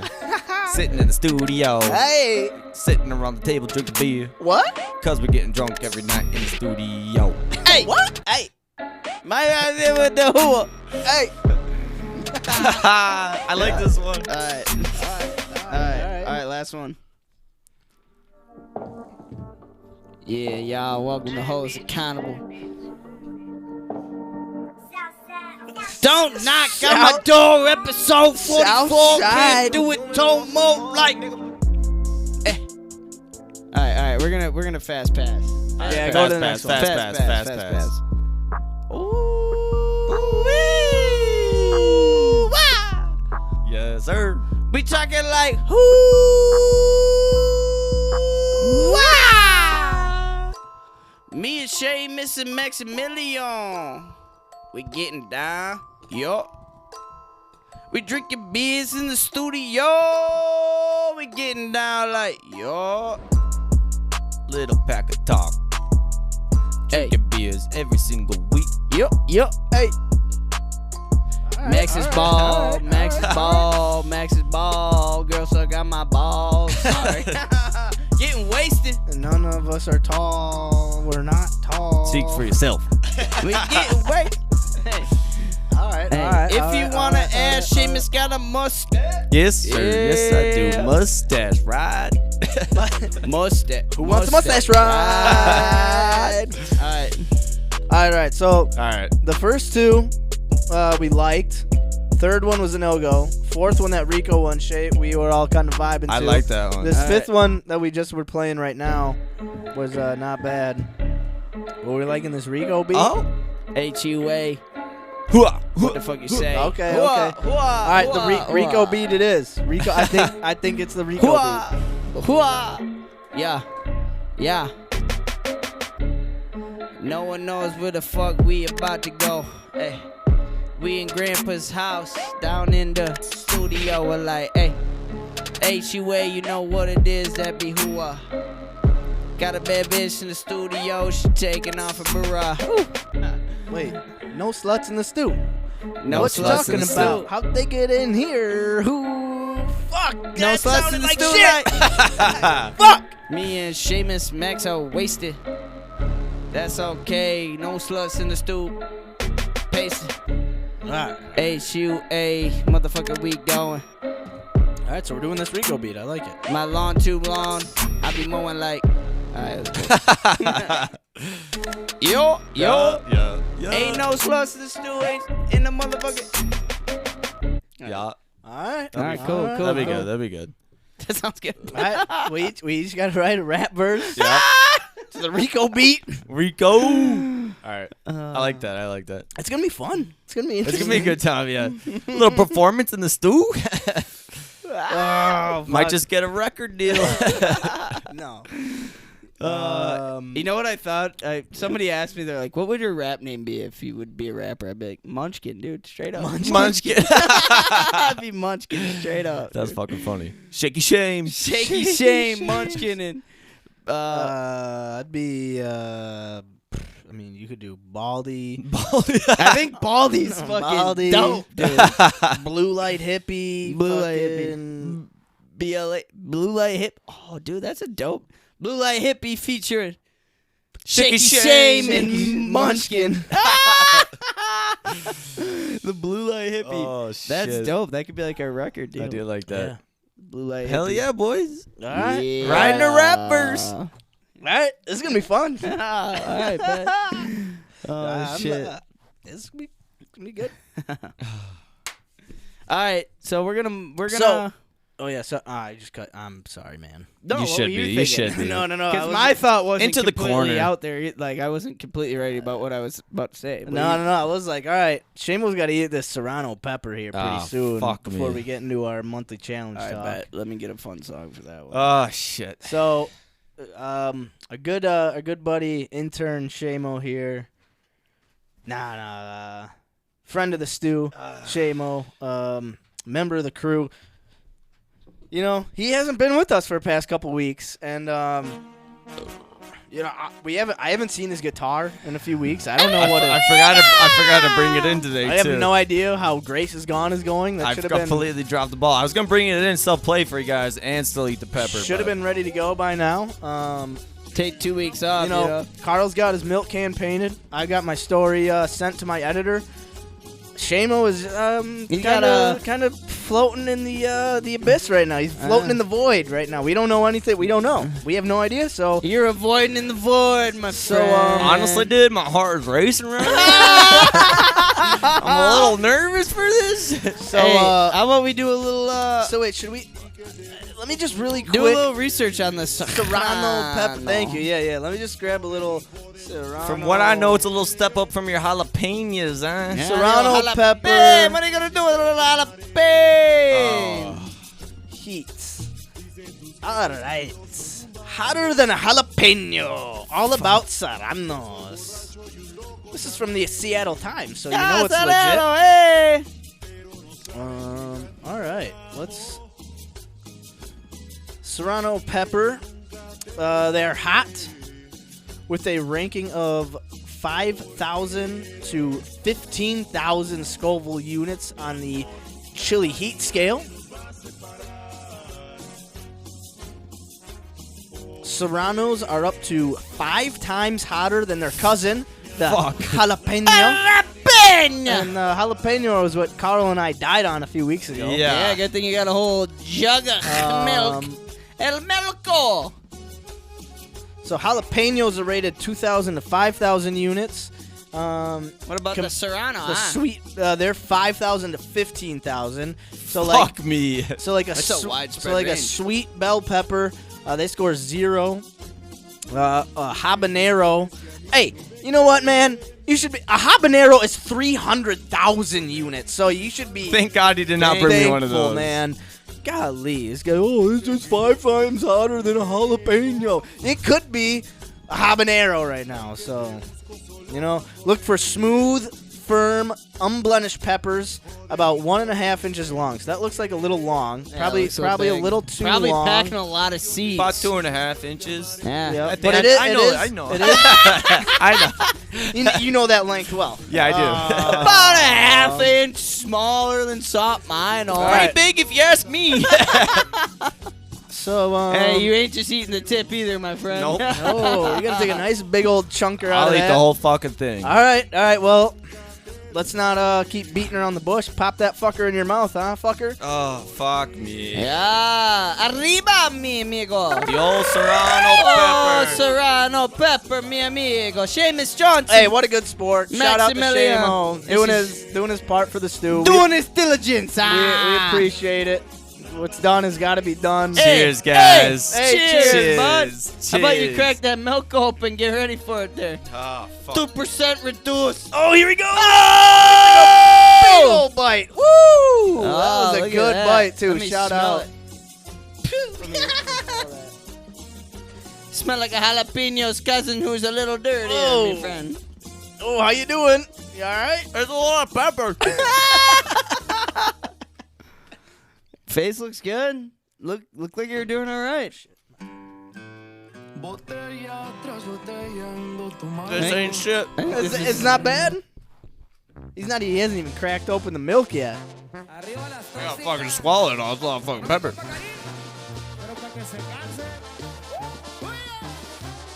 Hot? No heat? You feeling Yeah, how okay? you doing? It ain't too bad. All right, finish it up then. Finish it, you pinche. There we go. All right. Oh, you hear that crunch? Show the camera. Collar. Ah. Not too bad, huh? All right. Oh. I think you guys are just a couple of bitches. Hey, I guess so. Wow. Hey. Hey. Arriba de you, mi amigo. Hey, cheers. Hey, cheers, verga. Ah. Cheers. Hey, he did it.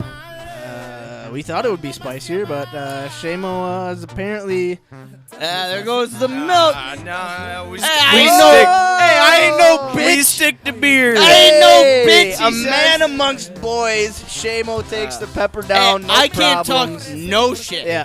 No, I spent can't either. an hour and a half of an episode gargling milk for a jalapeno. Hey, props to you. Next It's a week little it'll- spicy. Hey, cheers to Seamus, man. All right.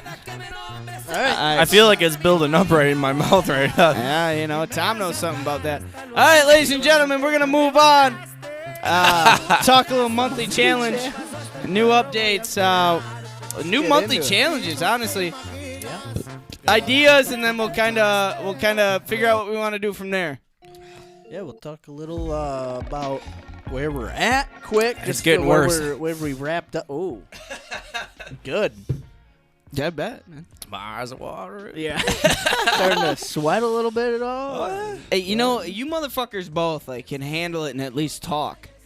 I got You wiped couldn't- out. You couldn't talk. You couldn't. No, I couldn't talk. I mean, on top of the fact that I was completely obliterated.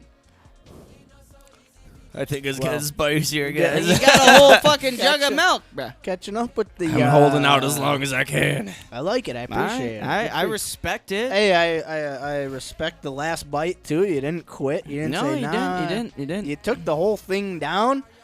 I don't respect the pink shirt under the blue sweater. You should do white next time.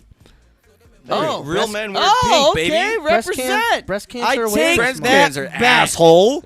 I take it back. Is October breast cancer awareness I month? think Yep. so. It Is is. it? Yeah. Uh-huh. We should all be wearing pink, honestly. Whoa. All right, next episode. I take that back. I'm sorry. That was bad. That was rude of me. Asshole. Yeah, a little Hey, bit. shout Asshole. out. That's all right. Shout out. Hey, you gotta be able to be ignorant a little bit, right? There's a Michael Chi, the comedian, is like if no one's allowed to be ignorant, there will be no advancement. Okay. If you're not allowed to be just like Oh, this would be. fuck that pink shirt, and then someone goes, "Hey man, just so you know, it's breast cancer awareness Should we just month." dive into mental health and then go into monthly? I mean, that just dove us into something. Nah, that wasn't that big of a deal. That was a nice that was a nice fucking transfer. Breast cancer awareness? All right, well, I mean, what you just fucking said, yeah. Well, yeah. That all All right, plays let's a part talk in just monthly living, challenge though. real quick. You have all right, so we're gonna talk monthly challenge. Past our current challenges, also our new ideas. We're are we? I don't want to pick right now. You don't want to pick. No, What? I want to think You want to think? and then pick next week. Pick next week. Yeah. All right. Do you know what you want to do? No, but that was kind of what I was hoping this would be. Oh, you want to? If you want to pick, I'll pick. You want to pick? New monthly challenges? fuck it. My mouth is on fire. No, I'm down to. I'm not. Well, let's talk. Let's discuss, and then Sure. usually I'm it down- ends yeah. up.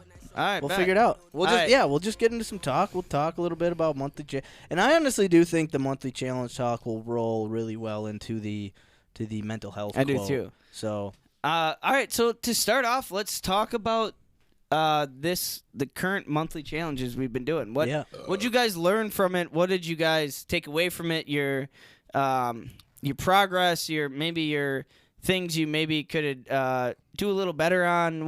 What'd you guys think? a little recap here. I Yeah, a love it. little recap. Absolutely. Well, real quick, I know you're kind of burning over there, but we haven't talked to you in a few weeks. How True. has your monthly challenge been going? I mean, it went okay.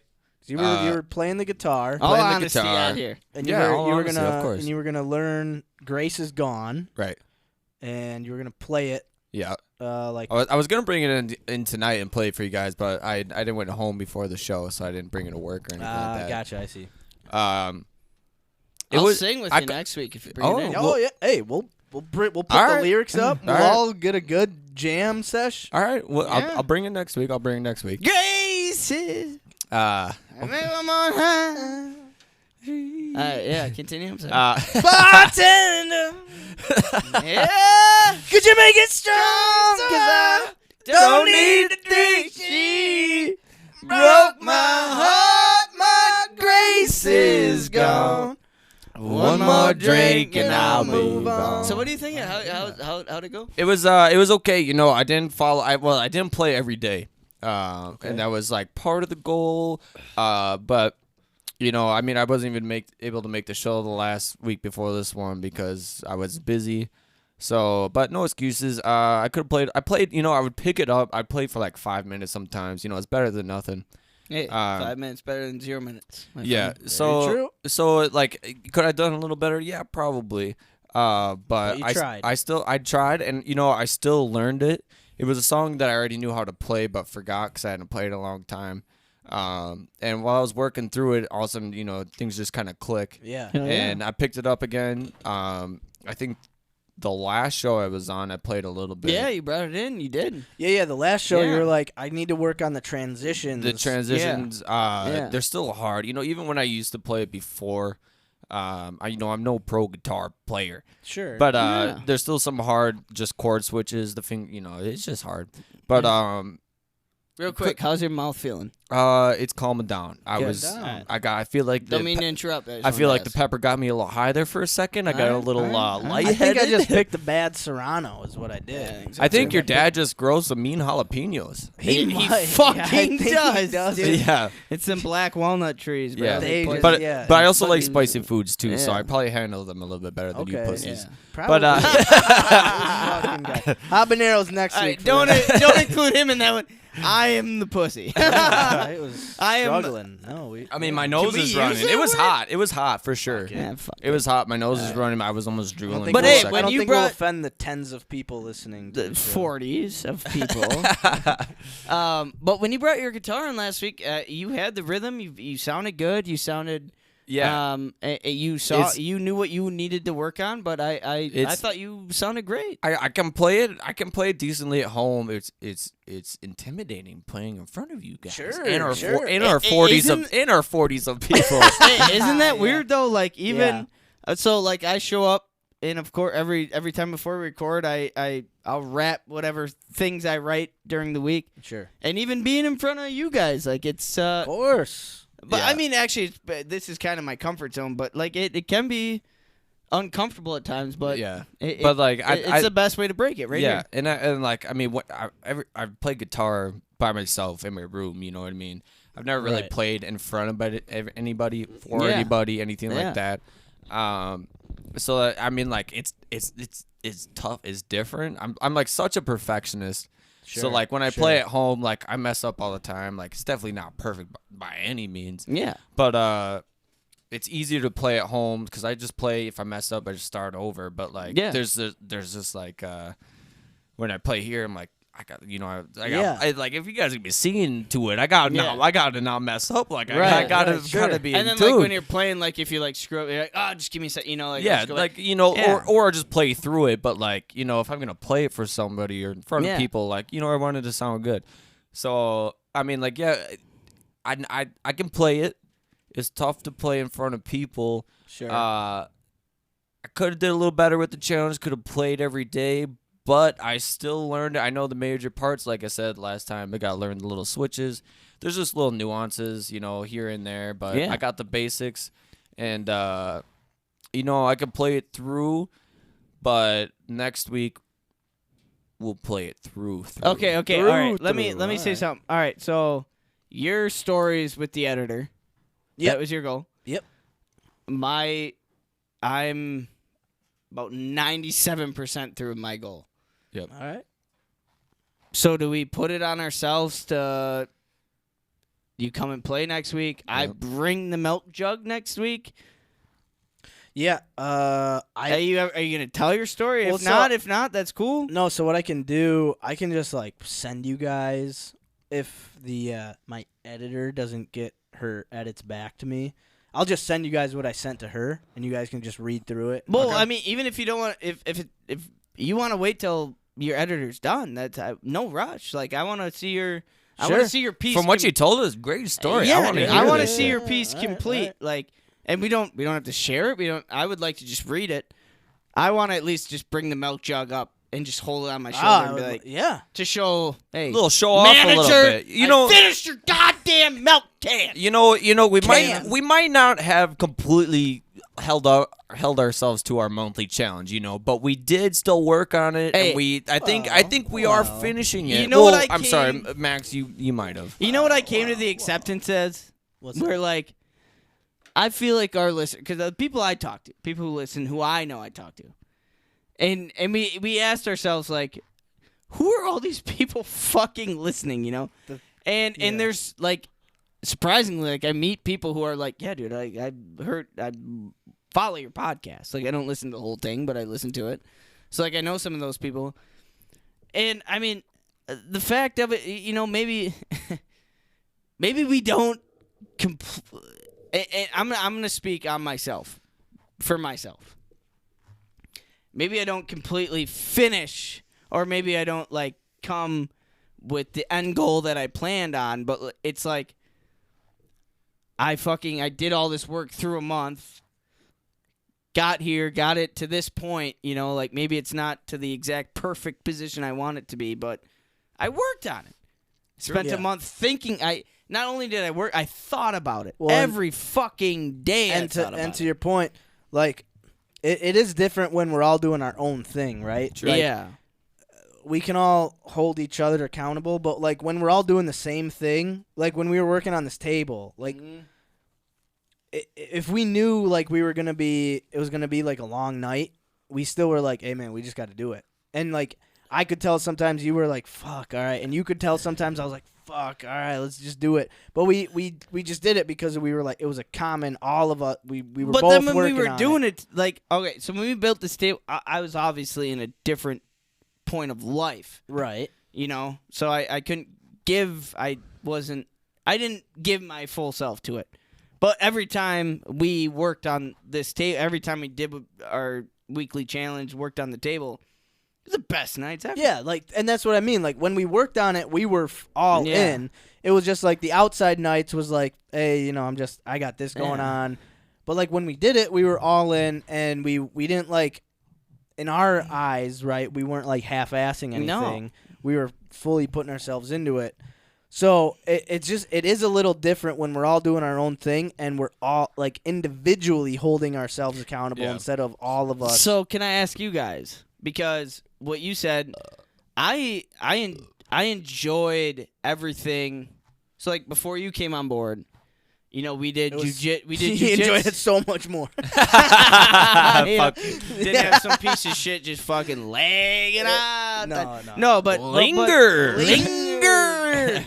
But no, but like we did jujitsu together, you know, and we did the table together, and we've done this.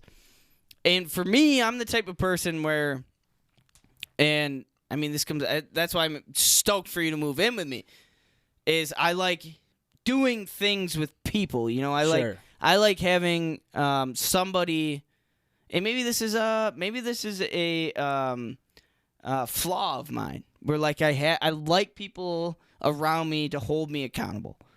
You know, building the table, doing jujitsu, getting me to it. I like having somebody else there who's like, hey, dude, like, I know you think you have other things going on, like, but like, let's spend an hour doing this. Right. 1 hour, 1 fucking hour together, and then go and do whatever. Like, I like that shit. So like, I agree. I think that's why this I don't know. This is my first monthly challenge, and I think it was obviously different than like the table because this is like the first monthly challenge where like you're on your own. Yeah. And like you know it's different than everyone holding you accountable. You got to hold yourself accountable. Yeah. That's why I think it was especially challenging a little bit because I agree, like Yeah, and I mean and I say, and we don't have to do this, but I wouldn't mind pondering ideas of things we could do as a group. Right. Oh, where and like I talked to you guys before the show, where it's like, you know what, if we're gonna record Thursdays, I would like to get together at least one day a week before the show where we can talk about what we're gonna do on the show. yeah. You know, and I think what we've always done is like we prepare the day of, because it's, for me at least, I think it's like I'm fresh. I like preparing the day of for me is like then I know what I want to talk about. I know what my feelings are, my vibes are, what I want to get into. But I also sometimes feel stuck when I get to a show on a Tuesday or a Thursday and I'm like, I didn't fucking prepare for shit. Yeah. You know, like we had a whole week to do this, prepare and think about it, but we didn't do it until the day of, where it's like it'd be kind of fun to like for us. I mean, first of all, 'cause I like hanging with you fuckers. Like it's a good like, I like drinking beer. It's a good Well, time. and that's like when we would work on when we would do like when we did jujitsu together, the table. Yeah. We would like meet up and do jujitsu, and then when we'd leave class, we'd like talk about like, oh man, like all right, so we're gonna Yeah. talk about like these moves we learned, and we're gonna talk Yeah. about this, and we're gonna talk about And that. then it would expand into And like then we would- what else we would do in the show, and that Exactly. was the same thing with the table, where it's We'd like meet up. I would and- love to work with you guys, but I mean, if we're gonna do it, we have to like make sure, like if we set not saying we are, but like if we do a monthly goal together, we have to set days where we're Right. like, all right, we're gonna do it this day. We're getting together.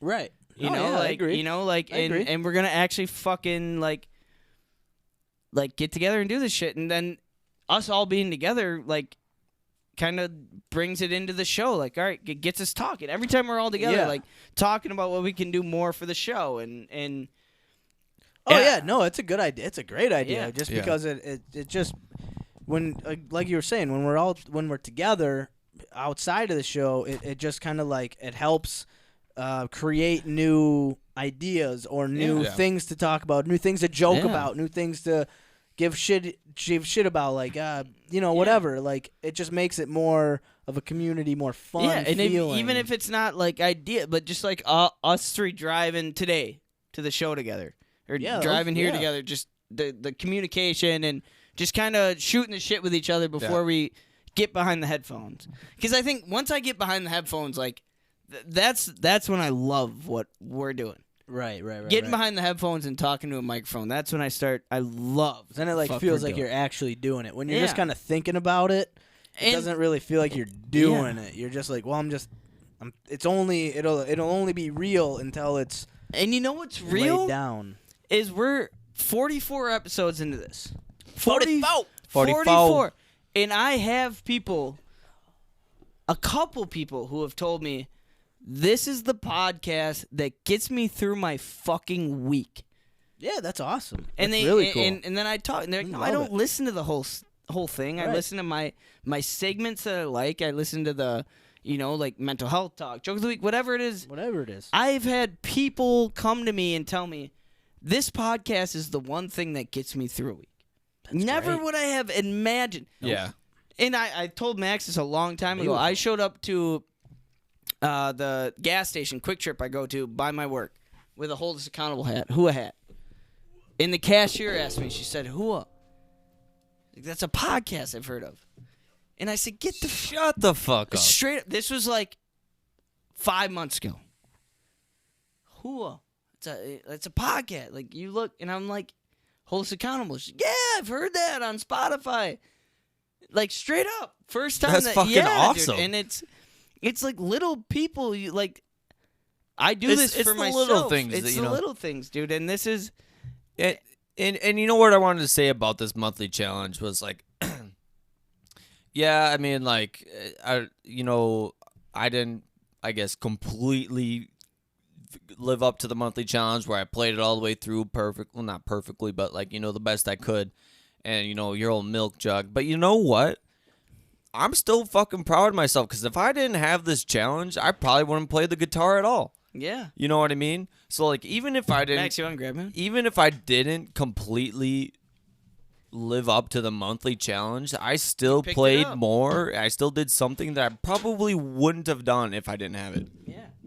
So Hey, I ate a pepper about it, and Hey, no, in all honesty, man, like I'm grateful for this fucking podcast. It's a good time.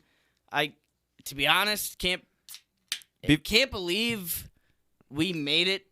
It's almost 50 episodes. almost. We've been doing this over a year. Yeah. It's something that started in Max's basement, that went to my living room, to my garage, and The garage. Yeah. Man, we had some good times. And our dude. grandfather was blessed us enough to take over this space.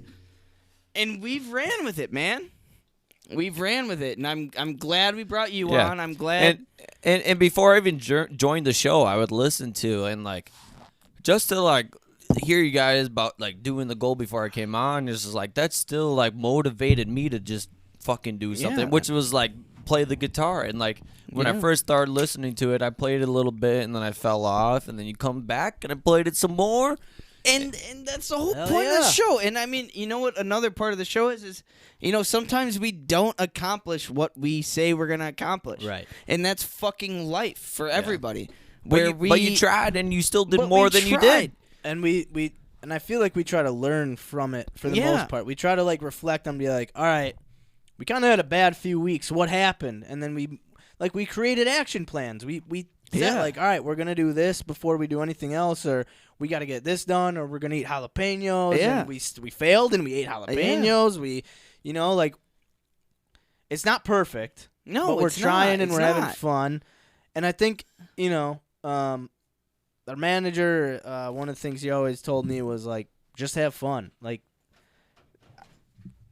it's life. Like, it's just life. Life sucks.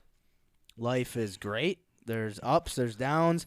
Try to find something to have fun, and we're having fun on the podcast. I feel like, for me, I do at least. It's the best time of the It week. causes, and the other thing, like, sure, it causes, like, I don't want to say stress, but it causes, like, awareness, a little mental uncomfortability, a little like anxiety, a little anxiety, yeah. but that not in a bad, not because not in a bad way. because I feel like if any of us were like super anxious about a monthly challenge or a week, and we're like, I just really can't do it, like I'm struggling, like no one would say like, sucks to be you, like fucking do it, like fuck no, dude. we are here to lift each other up, for the most part at the end of the day, and that's like the biggest thing is that we all have things that we want to do and try, but like just life, like I love having a dog, it's the greatest, Yeah, but like I have to spend a couple hours every day, like walking him, playing with him, like making sure he's getting his attention, like, and that again, it's great, but it takes away from other things I want to do, and this just helps me like all right, I chilled, I did my thing, played with it, he got his exercise in, he's good. Now I gotta like focus on what I like want rather than just being like, I don't know what to do with myself now. you know what's the coolest part of this podcast for me is, I've been doing this in two separate parts of life for me now. Right. Where Well, kind of, yeah. I feel we're that a like little bit. one Little part of my different, but- life when we first started this, I was in a whole different journey. Sure. And this is it was therapy in a sense for me, where like this was my safe zone. This was my place to. Me and you have become brothers, best of Buds, friends, man. Yeah, I mean, fuck yeah. and I mean, it Shared started a lot. started a long time ago, but Of like, course. but really escalated when we started this. And this is my one time a week to just get. It was therapy. Right. And it still is, but now it's different because of where I am in my life, and now it makes me like think about like, like this really is the time where I'm like, I want to talk to you and Seamus about everything that I think about, Right. because I trust you, motherfuckers. Right. We feel to the bone, dude. exactly. And it's comfortable. and that's what this podcast is for me, where it's like challenging myself to do new things, but it's also an opportunity to come down and talk to you to whoever listens about what the fuck I actually feel. Right. And my thought about it is like, maybe someone will listen to this. Someone will listen to this podcast and think, this average Joe Schmo, this fucking guy is just talking to his buddies, but he's letting it all out there for the world to fucking. Right. Anybody can hear what we say. And man, and I don't know, like it doesn't really jive the same way, but like when you go on like YouTube and you see like do it yourself project, and it's like this dude putting up like an entire bathroom, Yeah. and you're like, it's do it yourself, and you watch Yeah. him and you're like, okay, I see what he's doing, but How the fuck do I do I that don't. myself? Where did he get those tools? Yeah. What is like? I don't. What? Yeah. Like, oh, it looks easy. He just throws it up on the wall. He wipes it down. There's something behind the tile, and it looks clean, and it's All of a sudden he wipes it with a sponge, and it's perfect. and it's perfect. And you're like, and he's got 15 million views, and you're Yeah. like, well, I should be able to do that. But it's like clearly no. Like there's a guy who's very good at, or a woman who's very good at what they do, and they put it out, and people are like flock to it, right? And we're kind of like just the like. Hey, dude, that's exactly how I don't know I how love what the we're fact doing. that you said that, because I feel like people who, and maybe I'm wrong, because we have not a lot of viewers, but we have more viewers than I know. Well, yeah, You're right. I have more viewers than people I know. one that we for sure anticipated. Yeah, and what I feel like, if I were an outsider looking in, I feel like looking at people like us is like, okay, these aren't perfect human beings. These are people who fail on their weekly challenges sometimes, fail on Right. their monthly, Sure. but they rebuttal. Like, these are people who maybe are like the people who listen to us, who are, we keep coming you back. know, maybe we failed this week, but who fucking cares? We're We eat a still here, jalapeno yeah. and we'll be on top of it. Serrano. Yeah, Serrano. Serrano. And I think that's what is the most important with us. The three. This is the best part about us us. three. Three. With us three is that we're not fucking well-paved human beings, We're not dude. experts in We're anything. not I don't experts know. in anything. We're people who take shit on and are okay and functional with failure. Right. Functional with failure is the most important thing. Failing in life is a fucking lesson. It's a treat. If It's a you normal fail, thing. it's the best thing to learn from. Be functional with your Everybody failure. fails. Yes. I would agree. And that's one of like the driving things behind this for me is that like I'm the type of person who's scared to fail. Like I don't want to Yeah. pick something up if I know I'm not going to be successful, right? Like I don't want to pick up a guitar if I know I'm not going to be the next day, man. Like why pick up a guitar then? Yeah. Why? What's the point? Yeah. Well, it's because it's fun. Like fucking He- try it. Fucking Just try give it. it a Yeah, he shot. was there. Dave was there too one day. Fucking. why not try writing a story? Just try. Just yeah. You're not gonna sell 1 million copies of a 10-page story. Who the fuck? Just try. Exactly, and Just that's what do it. Yeah, and that's what I was saying. It's just like, you know, we might not have completed our challenges to like the full that we wanted to, but hey, we did it more. You know, I played more guitar than I had in fucking years, And that's awesome. yeah, right. That's and beautiful. that's something to be proud of. I'm proud of myself. And so, I mean, so now we got to pick a new monthly let's pick a challenge. new yeah. monthly Or we got to challenge. at least talk about it. Talk Yeah. about Yeah. we can just talk about. We don't maybe through talking about it we'll pick it out, but let's just start talking about it. We don't necessarily have to start this conversation with an end goal of we're for sure picking something out. Let's just talk about what types of things we might want to try to do. I know before the show we were talking about a book.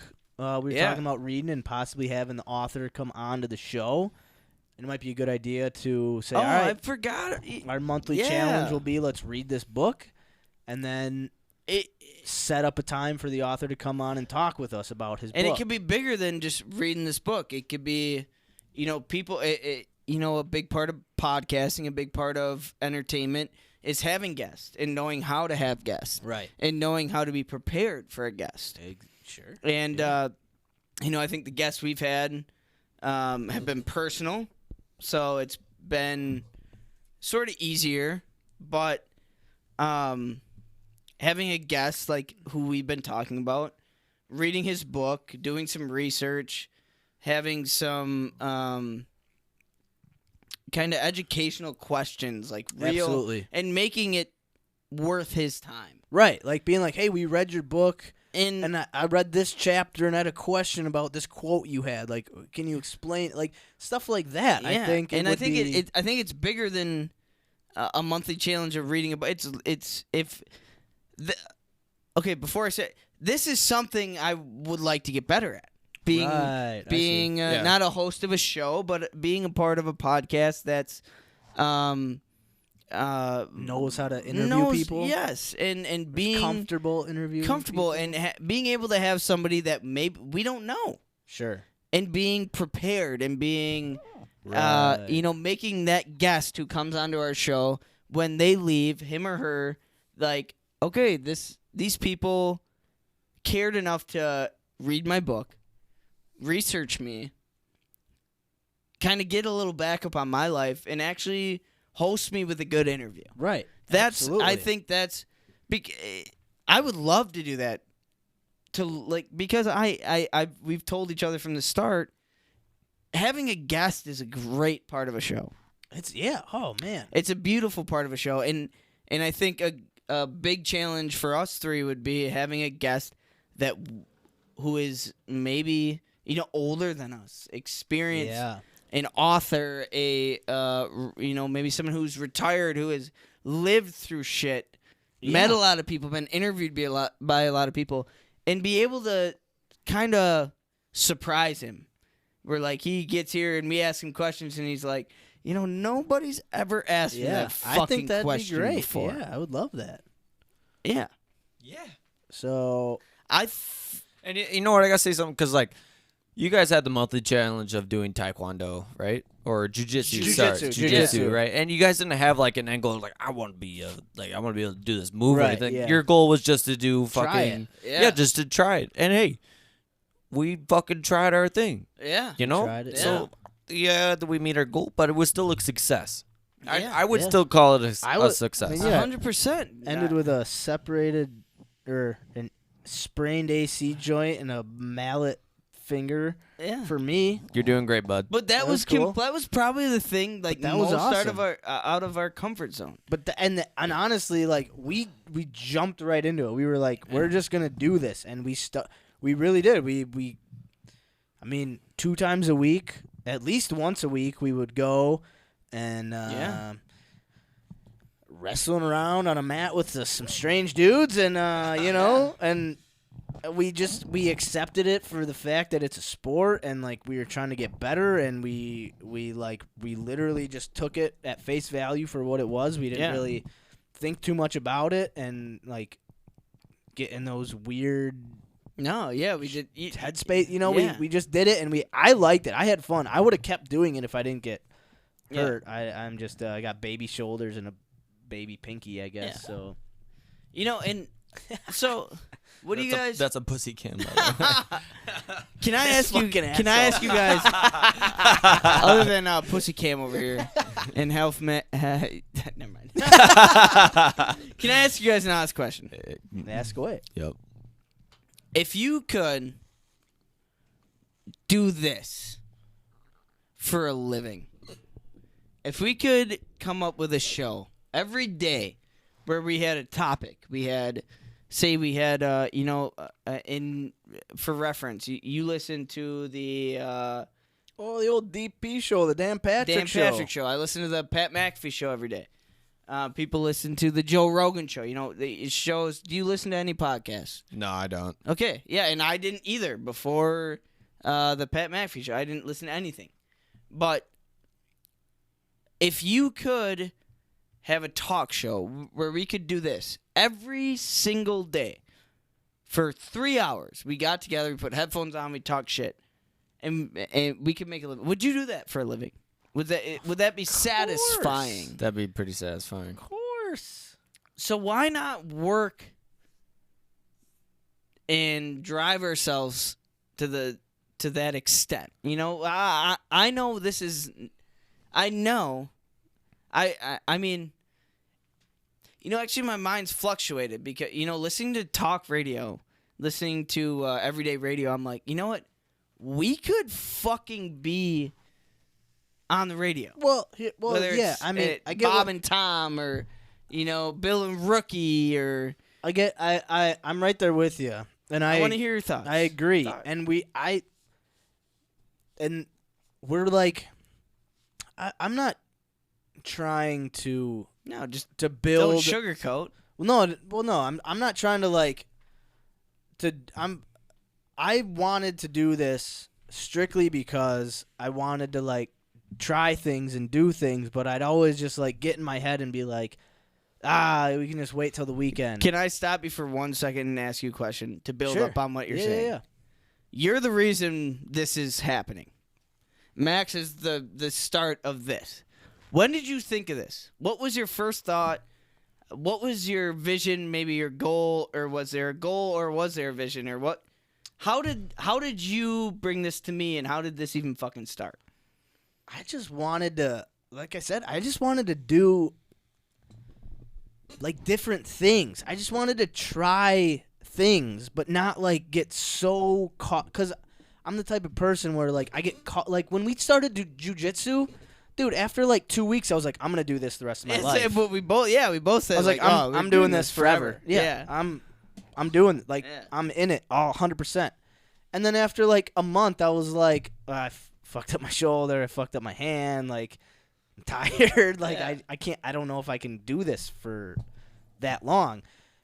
But like I just always wanted to just try something, see how it goes. If I have like an affinity towards it, to don't push it away, pursue like again, jiu-jitsu. Yeah. I felt this like this. I felt like a draw towards it, not Yeah. a calling, but like a draw. Like Yeah. this is really interesting. I like this, and then something kind of pushed me away, and I was like, okay, I can't let my whole life get wrapped up into this.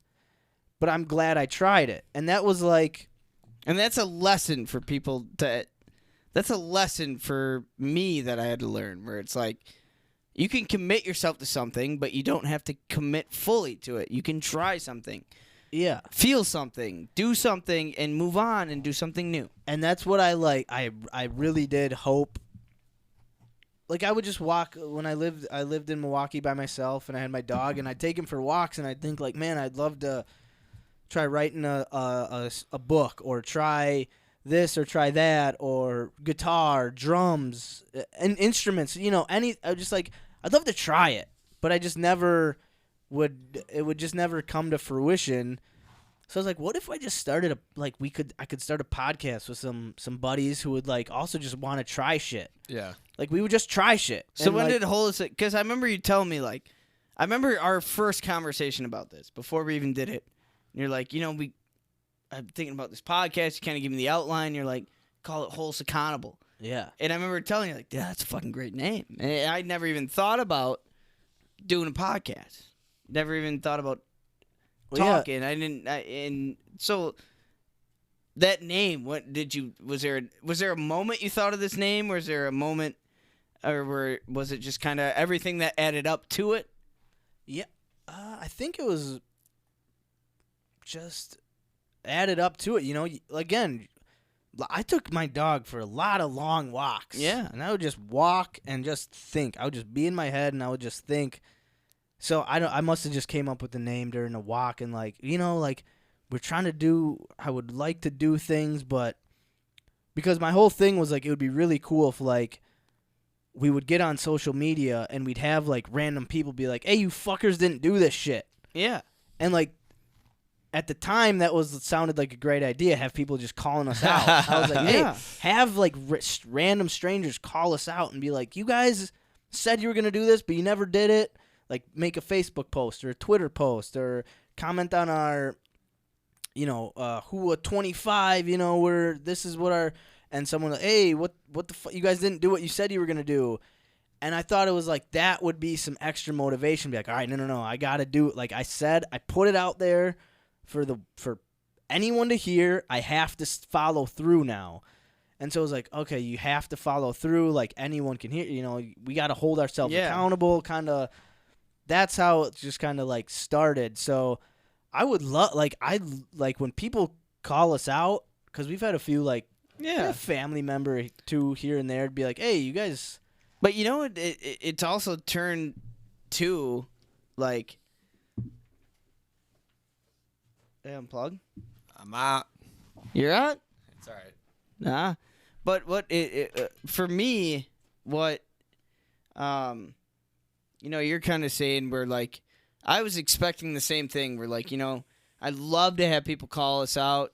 You know, once you kind of got me into your movement, what you thought, what your ideas were, and we had kind of an idea for the show, and it's amazing to me. It's fucking, it's outstanding. This is the first thing in my life where like we started this over a year ago in your fucking basement.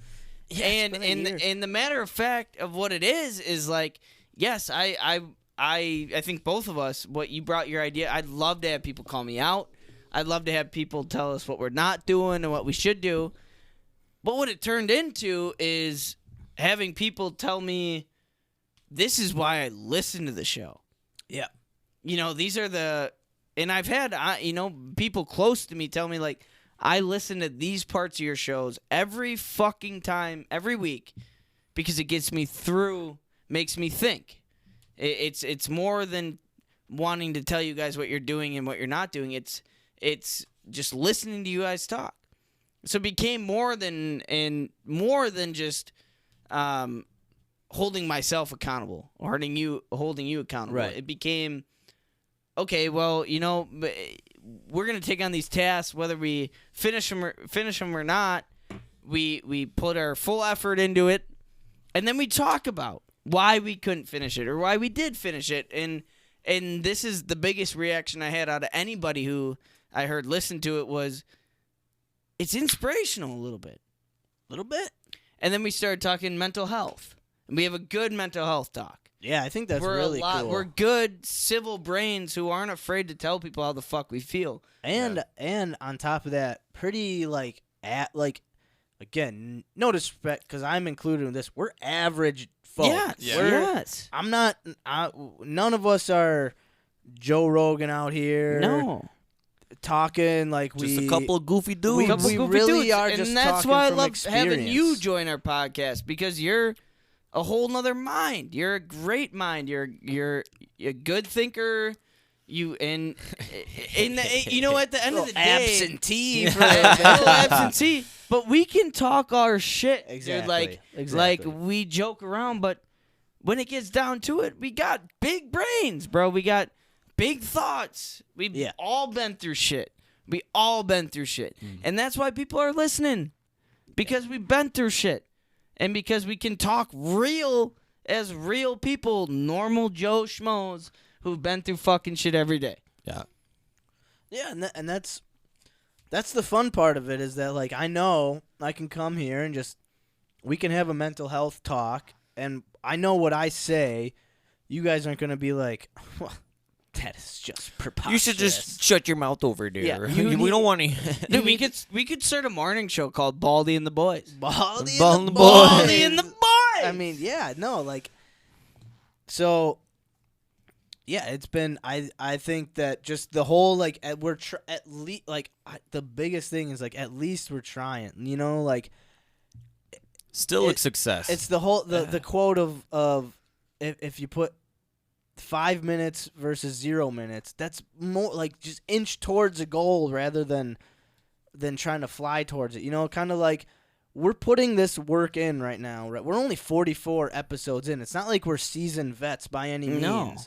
And so like the whole idea of like we could start a morning show or we could do a daily thing is I do think we could do that. I would But I we would love to but do we've that. got work to do, right? Yeah. Like it's I'm willing to put that work in now, and maybe like 200 episodes in, we're like, shit, we got like 4 or 5 people that want to like sponsor the show a If little I bit. could wake or up every morning at 5 in the morning and get into our own studio, or maybe some Wouldn't that be studio cool? Yeah. that somebody else That'd be kinda cool. had hired us to get into, and just us 3 could sit down and we have a 3-hour morning show. I'd be down, man. Like have a cup of Joe, just talk yeah. about the And just call it like morning coffee, Right. You know, like or just anything where it's just like morning coffee. morning coffee, yeah. and it's just us, and we just talk about thoughts and how to how we're gonna make it through today, and what Exactly. yesterday had to do with holding us back. Just every normal day Joe Schmo shit that every fucking human being thinks about, rich or poor, that like we could bring something to a table. for sure. Nobody fucking talks the like real shit, It's all fucking media, but fucking just kind of emphasized Well, on and that- fucking and that- everyday culture, where it's like, no, you guys aren't talking real shit. Let's talk some Right, real a lot of shit. people love like talk radio, like Yeah. morning talk show hosts, because Yeah. for the most part they are pretty much general folk. Like they're not getting paid hundreds of thousands of dollars to do a 5 a.m. talk show. It's like Bob and Tom in the Yeah, morning, like Free and beer and well, hot even wings. those guys, Free those, beer and hot wings, yeah. those Bob and Tom have made it kind of big. They have made it big. But what they did do, they just put the time and effort in, and they cared about what they did. And I think that's what we're doing. We're honestly like, we're here. We're present. We're genuinely. Genuinely. I think I get that mixed up just about every other week. Yeah, I can't get it pretty straight. close. But we're genuinely talking about like our monthly challenges, things that we either genuinely failed on or Yeah. we genuinely succeeded. And we say like, man, I actually did write my story, and it was Yeah. pretty cool. Like I'm actually proud of it. Like it felt good. Or fuck, dude, like we didn't work on the table like we wanted to this week, Yeah. and it really bummed us out, and it's gonna make us like come back harder next week. Shit like that. which is also great in a kind of sad stone. Like, it's good. In the worst part, it's good for other people to like hear about other people's not failures, but like hiccups. Like, okay, this guy didn't do what he said he had to do, but he owned it, or she owned it, and then now they're working on kind of getting that back. Like, a lot of people don't hear about failures. I had a college professor who would like always talk about. He was a business professor. He would always talk about like his successful businesses, and he would always be like, "Boy, you learn more about your failures than your successes." But he never talked about his failures, Yeah. and like we were always just kind of like, "What? Like What'd you do wrong? What happens when you fail? Like what?" I'm 18 years old. I'm not going to just start a business as soon as I get out of Yeah. college and it's going to be successful. Like, Little did you know you'd be running a car wash. but he would just be like, yeah. Fucking A. in the fucking south side of Hey, Millie. you, hey, fuck, Please, just don't fight. Fucking watch the card. Please don't fight today. Please. I still can't believe what part of Milwaukee you run that fucking. Man, you don't want to know. But no, like I would be like it's like you it's not that you want to hear about someone's failures because you want to hear them fail. You want to hear about the fail or see the like. I would love to see a do-it-yourself project where the dude's like, "Whoa, I tried putting up drywall. Oh man, dude, Yeah. did you see this wall? Okay, this is what it looked like. This is what I did, and this is how I fucked this up so bad. And I'm This is gonna how I fixed and it. this is how I'm gonna fix it. It's always like everything just goes perfectly. Everything's just smooth and perfect. But that's not like that's No. not like.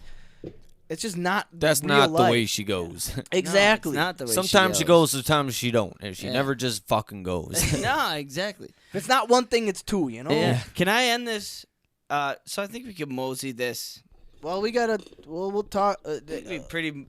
So Do you guys want to read this fucking book and learn? we it? can. So an idea would Idea. be to read the book, and we'll use it as motivation to get the author on to the show as a guest. But more than the author, like more, it just how to interact with guests. Yeah. How to bring guests in, make them feel comfortable, make them feel a part of the show, make it make it a segment. So we'll put that down. We could do like ideas, Yeah. and then next week we'll each like come up with our couple that we really like, Okay. and then we'll just pick something. Because I think we should do one as a group. I don't think we should do it I'd like individually. to work. I'd with- like to yeah. do a group I one. think we should Yeah. do it as a group. That'd be fun. Okay. So Okay. So you're saying for a weekly challenge. no, the monthly Monthly challenge. We don't challenge, have. We don't have to but pick just- anything specifically today. But just to start. But like one idea would be to read this book, and to kind of throughout this month figure out the best ways to interview someone, bring them in, all that stuff. So can I not as a weekly, like monthly goal for our monthly challenge? Yeah. And whether we pick it or not, think of one idea of how we could, present a guest, how we could showcase a guest, make it entertaining, make it comfortable, make it a good interview. Just be good interviewers, be good hosts. An idea, maybe a question, maybe a way you can deal with that guest, or I kind of know what I'm saying. yeah. My first thought Okay. is that it kind of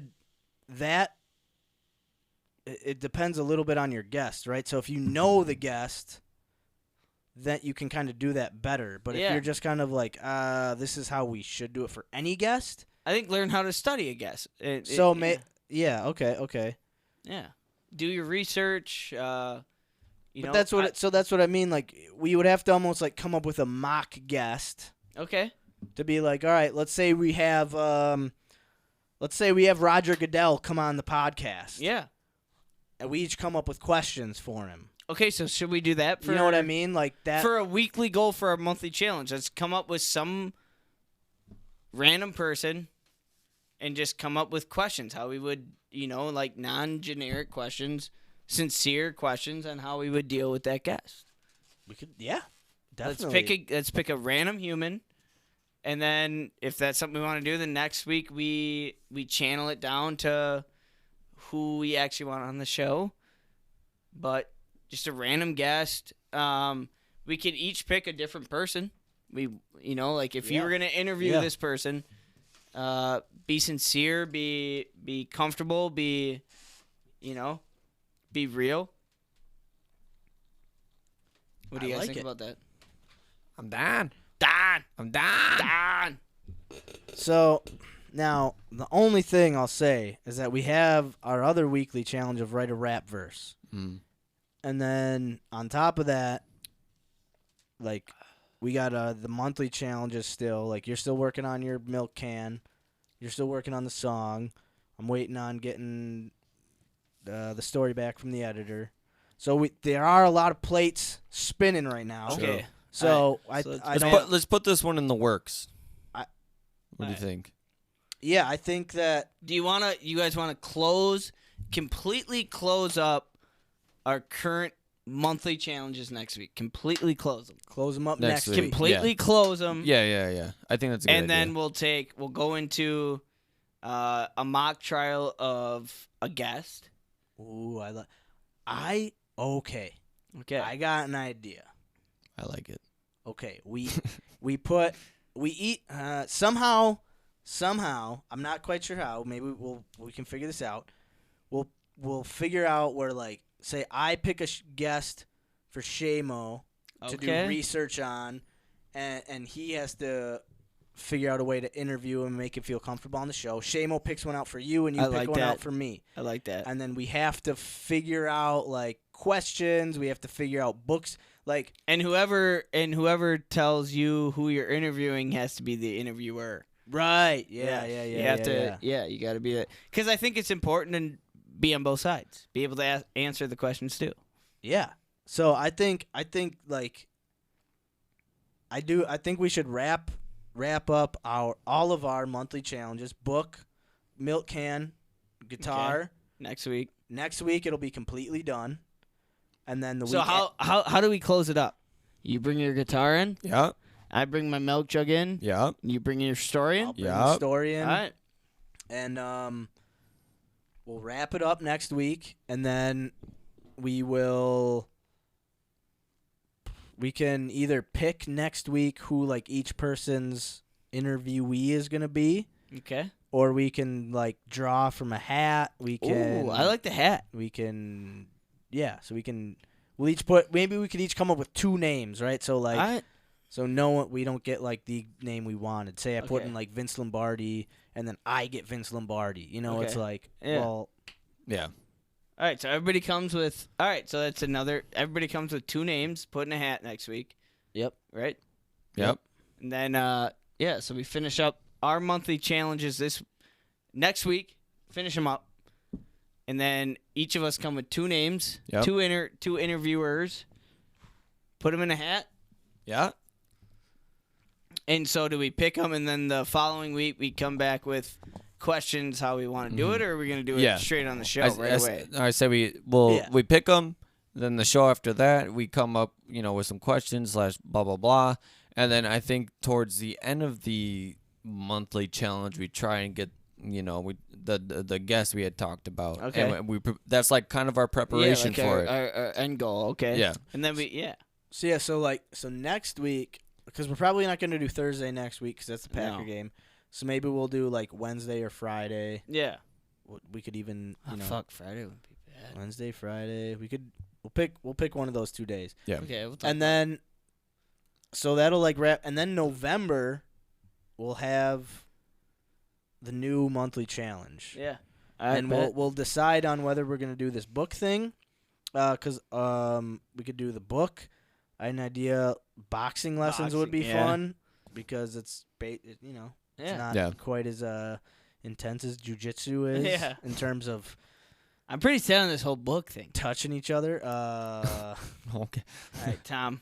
I think we should. Jiu-jitsu is pretty like fucking strangers on top of you. Okay. I feel like boxing is jab. COVID cowboy. Dude, we were doing jiu-jitsu in, like, the middle of The COVID. midst of COVID. We had, bro. like, masks over our face. We would be trying to do, like, an arm bar, and like putting our mask over our face the whole time. Like, all right, let me just swing my right shoulder over. Wait, let me put my mask on. Okay, but yeah, like, I thought boxing lessons would be fun.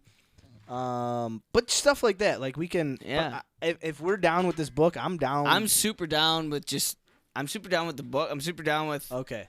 like figuring out how we properly bring on a guest. So I think that's a big thing for So the show. we could just say, like, all right, let's just do next.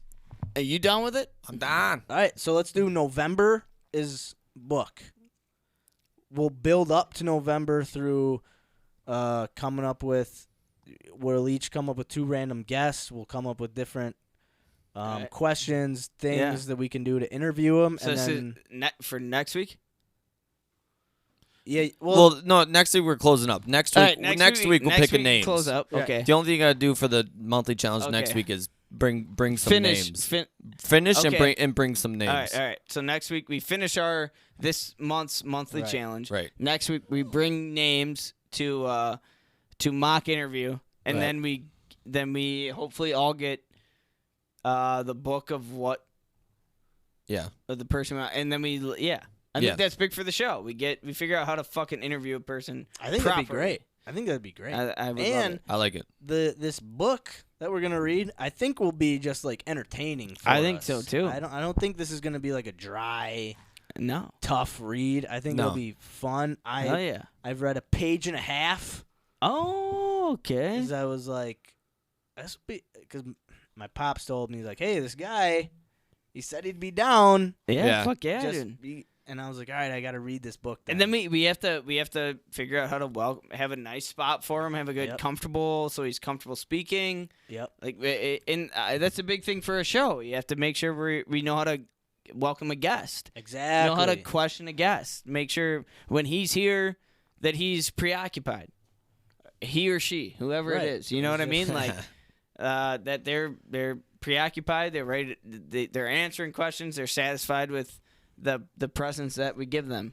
Yeah. Yeah, it's Yeah. big. giving them our full attention. Where they know that we've taken the time Yeah. to read their material. Hell We're yeah. not just here to fuck around and get a couple good stories. We Yeah. genuinely want to know Genuinely. want to know more about them. Right. So Hell yeah, yeah. I think that'd be great. So next Bet. week we'll wrap up all of our challenges: guitar, milk can, story. We'll come with a Alright. couple different names to throw in a hat Bet. to do some mock interviews for. Sounds good. We'll each pick a name. We'll come up with a mock interview for that name. And then we'll And when November rolls around, we'll start reading the book. And we'll. and in November we'll do a real deal. Yeah. I love it. This was great monthly challenge talk, boys. We got some That would have been great if that was great. things to do. We got things going on, man. Big things. We got things going on. Things rolling, things popping. All right. Yeah. Bet. Yeah. Carl Alright. dropping phones. So we kind of figured out the whole monthly. We did, man. All right, then we're gonna go mosey on down to fuck. Might as well do me versus the dictionary. Let's do Carl versus the All dictionary. right, I'm gonna go use the restroom quick. Quick thought for everybody to think on our manager. This is a quote from our manager. Yeah, let's hear it. Life is not about how long you live, okay? It's about what you do with the breaths you take. Amen. And I'll say that one more time. Life is not about how long you live. Absolutely not. It's only about what you do with the breaths you take. Yeah.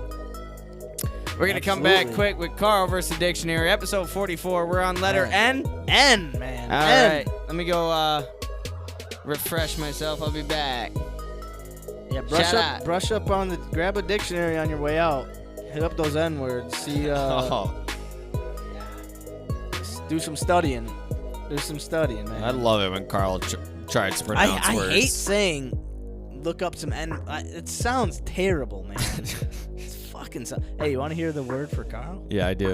All right. What do we got? We got I gotta see this. we got nonchalant. Oh, What do you think about it? nonchalant. What do you think? Yay, nay, good, bad? I like it, but he's been getting better. But it's still a tricky one. Nonchalant. I think He's he'll know the definition. Yeah, he's gonna get tripped up in the spelling. I think though. the spelling, because it's pretty straightforward. It is, but you know, Carl. I'm curious. I hope he gets it right. Honestly, I think he just might. It's not the hardest one we've ever given him, No, but it's not the easiest though. We've given him easier ones. yeah, the shish might trip him up a little bit, but I think he might be able to handle it after that. Yeah, he might put an sh instead of a ch. Yeah. That might be his only mix. I think so, but we'll see. good We'll for Carl. I mean, how many words has he started over tonight? I Yeah, fucking love that See. motherfucker. How many words have we all started over in life? You know what I mean? I'm pretty much perfect, so This fucking. All right. I mean, like generally though. No. Genuinely. I'm saying this genuinely. Genuinely.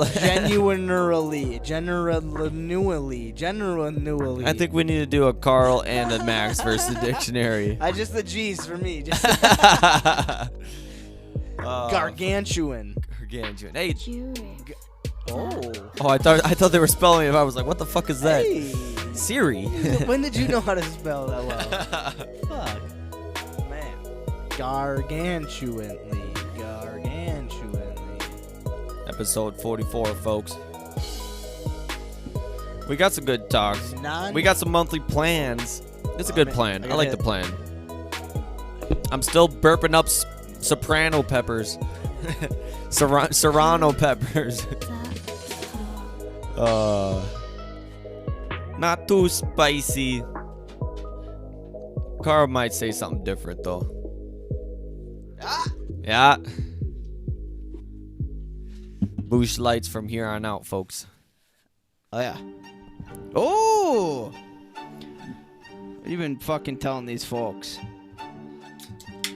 The old Serrano too hot for your mouth or what? Nah, I handle. Although every time I burp, I'm like, I just taste. It's not spicy, but I just like taste pepper. You know what I mean? Spicy. Nah, ain't that bad. Spicy as. My mouth was watering, my eyes were a little watery too. But you know, I handled it. I was only drinking the milk because I like milk. Proud of you. It didn't sit in my stomach too well though. I was sitting there, I was like, I got a hot ass pepper, a whole ass pepper in my belly. On top of Seamus not being able to stomach a pepper, I think we're gonna move on to another embarrassing part of the show. Converse the dictionary, huh? Hey, just you're learning. It's not embarrassing. Learning. You're learning. Ends make me scared for some reason. All right. Are you ready for your word? Yeah. Yeah. All right. So we're on the N words. Last week, it was the M words. M. And I can't remember what the word was, and I can't bring it up because it'll show you what it is. But anyway, we'll go back to that later. Your word this week for the N word. Shit. Nonchalant. Nonchalant. This is bullshit. Did we overestimate Carl? Don't overthink Underestimate? it. Don't overthink it. Nonchalant. Way overthinking it. Yeah, don't overthink it. Nonchalant. N-A-U-N? Nonchalant. N-A-U-N? What? No. N-A-N-O-U-N? N-O-U-N? Don't overthink it, Carl. Just nonchalant. Nonchalant. You should just spell this word nonchalantly. Yeah, fuck. I know the fucking definition of this fucking thing. I don't know. I never know. Always think of them silence. Nah, you don't know. I don't know. Nah, N-O. N-O. N?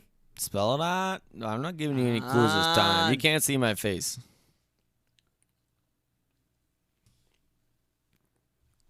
Fuck, dude. I don't fucking know. Spell it out. Non.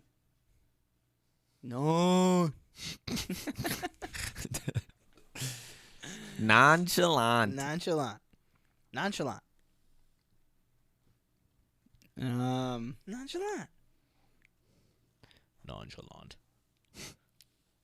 N-O-N-E.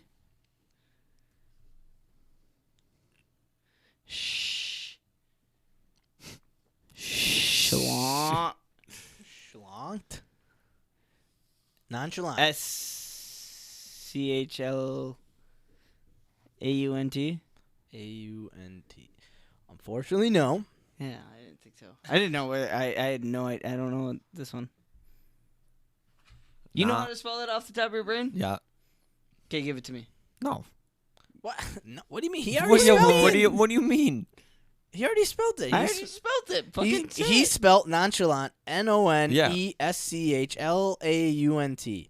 What is What do yours? you think? What do you think how it's spelled? Well, I can't. Oh, fuck you. What do you mean you can't? Hey, you know this word? Well, no, Yeah. no, I do, but I can't give it to him. Well, I already spelled But he it. already spelled it. Not right. Well, no. Okay, but now you spell it for him. Be like, hey, this is how it's supposed to be spelled. Oh, you're not gonna keep guessing? No, No. he already put his spelling down. I thought you kept going until you get it right. Well, what's your No, fucking no, spelling, no, Seamus? no. NONCHALANT. That's right. Okay. How far was I off? You put an E in where there shouldn't have been an E. You put an S in. You added a U. Nah. You How was it? How do you spell it? NONCH. NONCH. Non NONCH. ALANT. Yeah, see, I Non. knew from the start I wasn't getting that one fucking. Lant. Yeah, I knew I was not getting that one from the start. Knew it. well, but hey, here's the thing. We told you not to overthink it. You've been spelling. You almost spelt menagerie right last week. Yeah, I think you missed it by like a letter. So like, just non. Non is spelled NON. Oh yeah, no. You know, See, I'm thinking too much. you're thinking. Thinking too much. You know, Fuck you too try- much. I so- think it's you. so Here, don't hate on yourself. Just No, it was bad one. Bad one. just tell yourself. suck. All right. Thanks, Can't- James. Can't fucking Seamus. Hey, no, that was yeah. Should have been a little more nonchalant All right. about that one. Hey, Yeah, hey, you there you should've got the really- definition right. I all know right? the Relax fucking a little dash- bit. Do a little more There we go. casually, right? There we go. All right, you got the definition. 50%. That's All all right. we can ask for. All right, I got a good joke joke of the week for y'all. Joke of the week. Joke.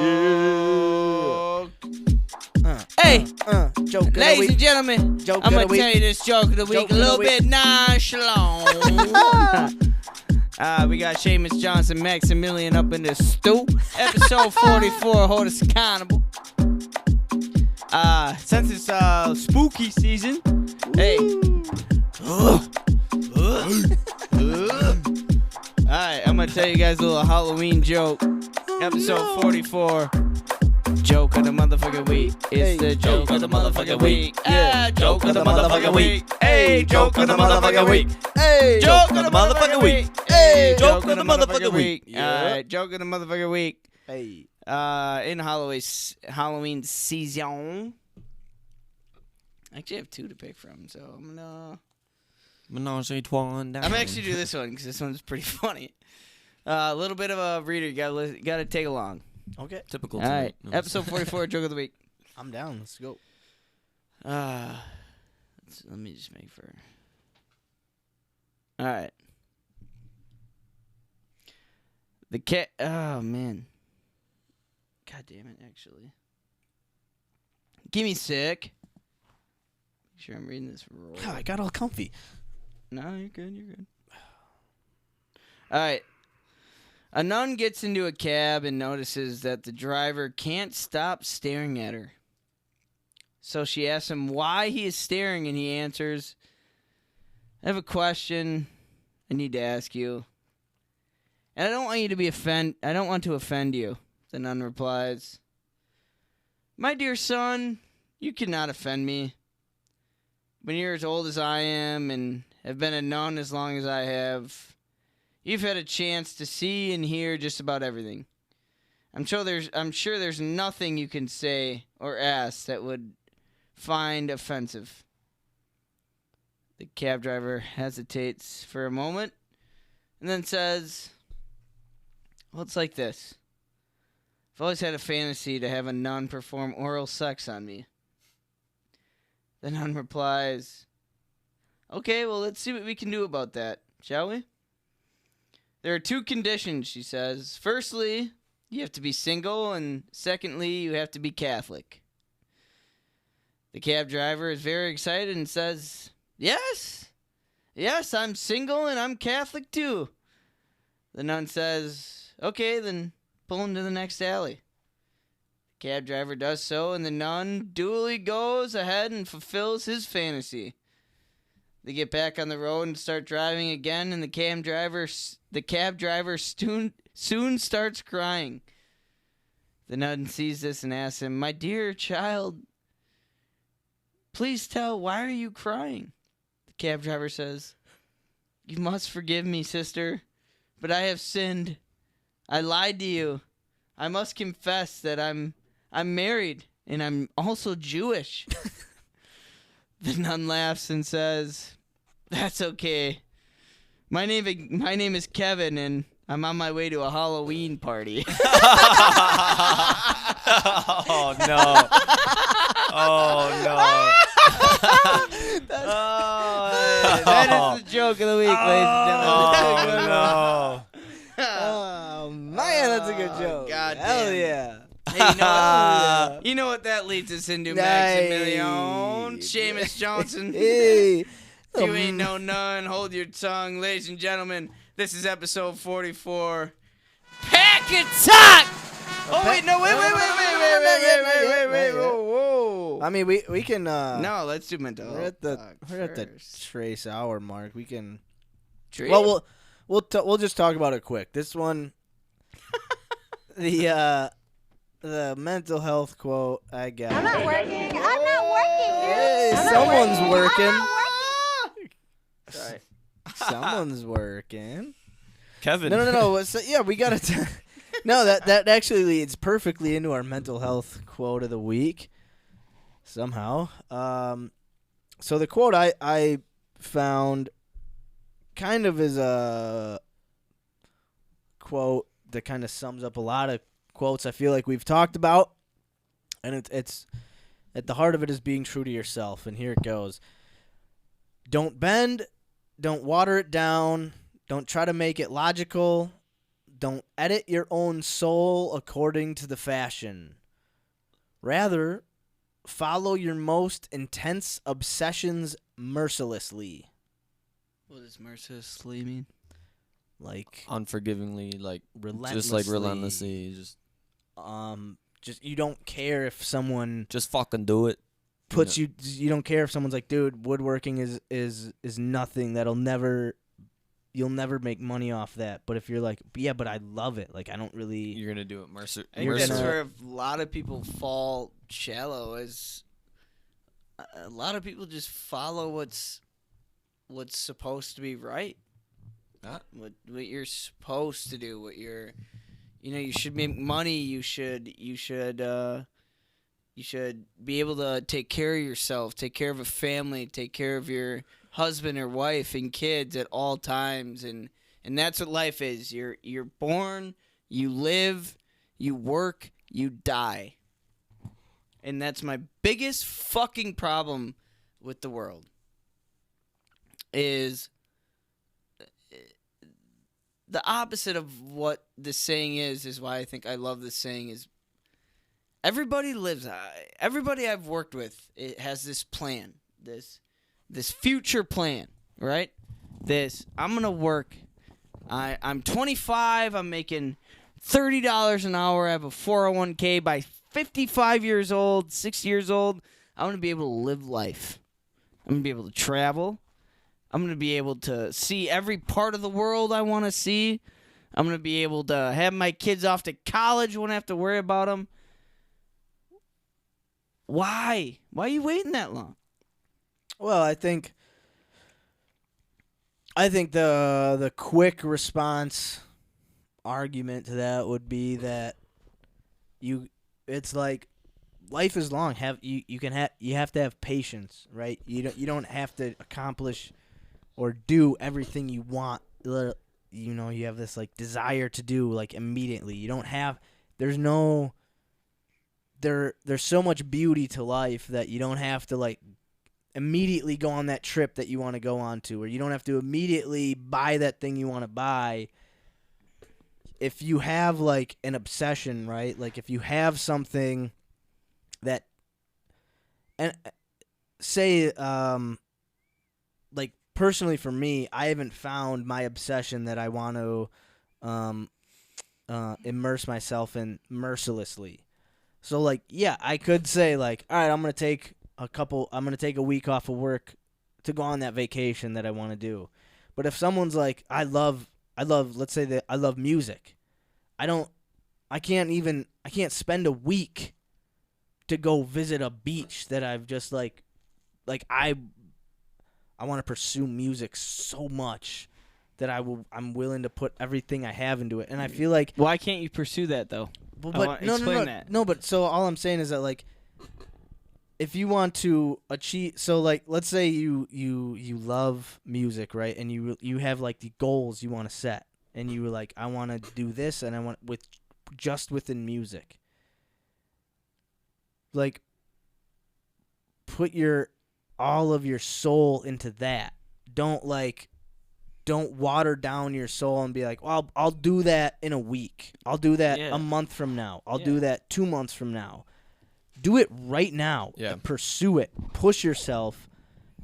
And I feel like a big part of like mental health is that I think a lot of people do feel this way because I feel this way, right? Like, I feel like if I had that one thing that I could pursue mercilessly, I know I would do it. I know I wouldn't take a vacation. I know like I wouldn't, but I don't know what that thing is. Can I ask you both a question? Yeah. Have either of you had the idea of what something could be mercilessly? Like, have you had a passion that maybe that you would want to follow, that you want to spend every living bit chasing, but have ignored it because of just normal social life, like wanting obtaining, making money, being safe, being making sure you're living every day that you're normal, basically? Like, Music. Yeah, because going back to like music, think of like all the great bands and musicians. They didn't just start out famous. Right. They didn't, most of these people were,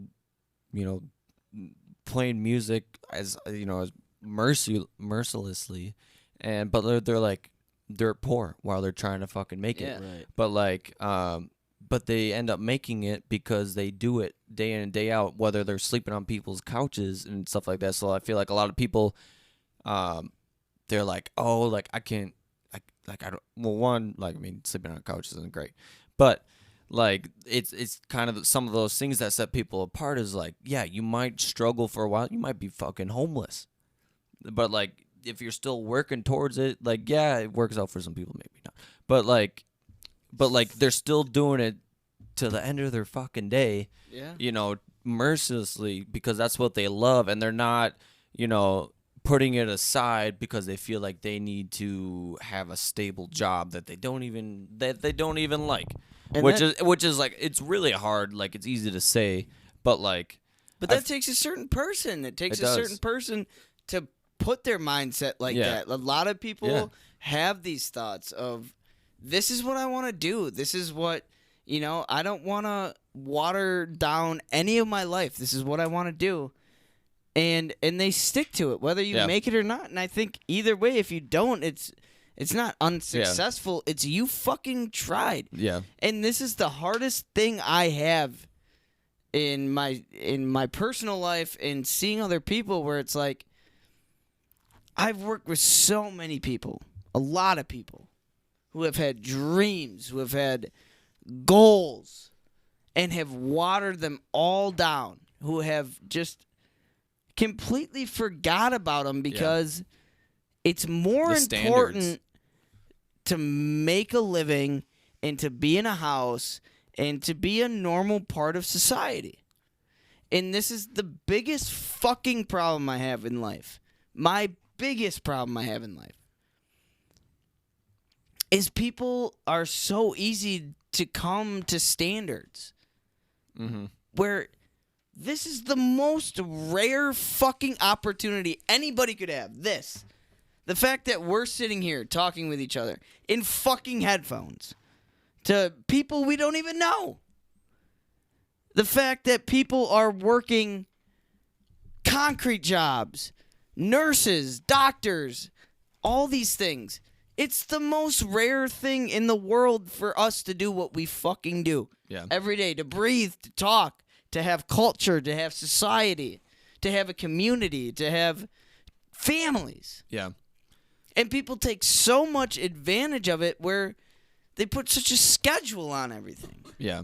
You have to do these things and this thing and that thing for you to live a normal life. If you die, then you lived a normal life. You raised kids. You had a job for 40 fucking years. In the last 20 years, you got to live. Yeah. I hate it. I hate that. I hate that Yeah. so much. I hate 401ks. I hate retirement plans. Most of the motherfuckers I've known have died already. Younger than me. You want to fucking plan a 401k for 40 years above the road? I guarantee my ass won't be alive in fucking 20 years, dude. You know what I mean? Like, Yeah, but why are like- we planning? But like you can say like most of the people you know haven't lived long enough. Yeah. But I can say most of the people I know have lived long enough where they're like, I'm so fucking glad I had my 401k because if I didn't Yeah. fucking have that. So there's Yeah, like there is yeah. a weird balance, Yeah. right, between 100%, like 100%. follow because we need to have people that say like don't stick to the norm and follow your dreams. But we also need to have people who are like I'm kind of following my dreams, but I'm also making sure like Yeah. my family, like I've got 3 kids that Some I need, people have to. right, like Yeah. some people Yeah. have, and like And that's And- where it's selfish in my mindset. well sure, But you're in the position where you can be. exactly you're like Yeah. we're all kind of in that position where we can all kind of see that like the end, like the far end. You can see where it's like I get what you're what Yeah. the point is of it all, but at the same time it's like but it's pointless in the Yeah. end, right? Like it is so pointless to Yeah. what you're saying is like you're gonna waste away your life working towards making sure you're comfortable for the last 20 years of your life, but you're gonna sacrifice 30 years of your life. Yeah. And that's so true. Like that's Yeah. what you're saying is 100% true, and I think that's why like that when I read this, it was like it made me scratch my head because I was like, well, Because it can be so different on so many levels, like what you guys just said. Like and I know a lot of people where it's like, well, like they got to do what they got to do. And- You know, I Yeah. have a lot of friends my age who are taking care of their whole families, right? Yeah. not just their brothers and sisters, their mom and their dad, Yeah. or their mom or their dad. You know, and I don't know what that feels like. You know, so like for them, work is like, hey, we gotta fucking grind so we can stay in a fucking house. You Yeah. know what I mean? Right. And for me, it's like I've stood by and this is something I've stood by my whole fucking life, especially with the friends I grew up around. I've grown up around money hungry fucking friends, and I don't throw any shade on them for what they believe in. Like they're money hungry.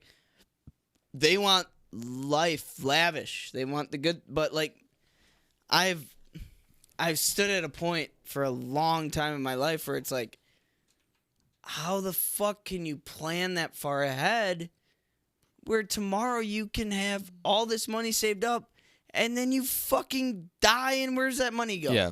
Why did you spend your whole fucking life saving money? Why did you spend your whole life working?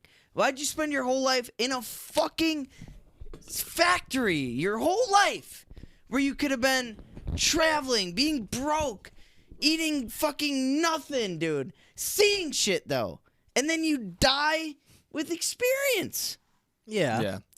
you I know? mean, but it's different. It all comes down to like the position you in and all Yeah. and everybody's ultimate goals and what not everybody wants to travel. No, but, exactly. But I mean, My own it mindset. comes down to like people's position. Like like I was saying, like those musicians, like they were broke, living on couches. Not everybody's in the position to do that. But you also don't have to be broke and living on a couch to become a famous musician either. You know, I think the point of this quote is to be like, don't wait 40 years until you get out of retirement to start working towards those dreams. It basically, the way I see this is like, like you got to take care of yourself and whoever you need to take care of depending on your position.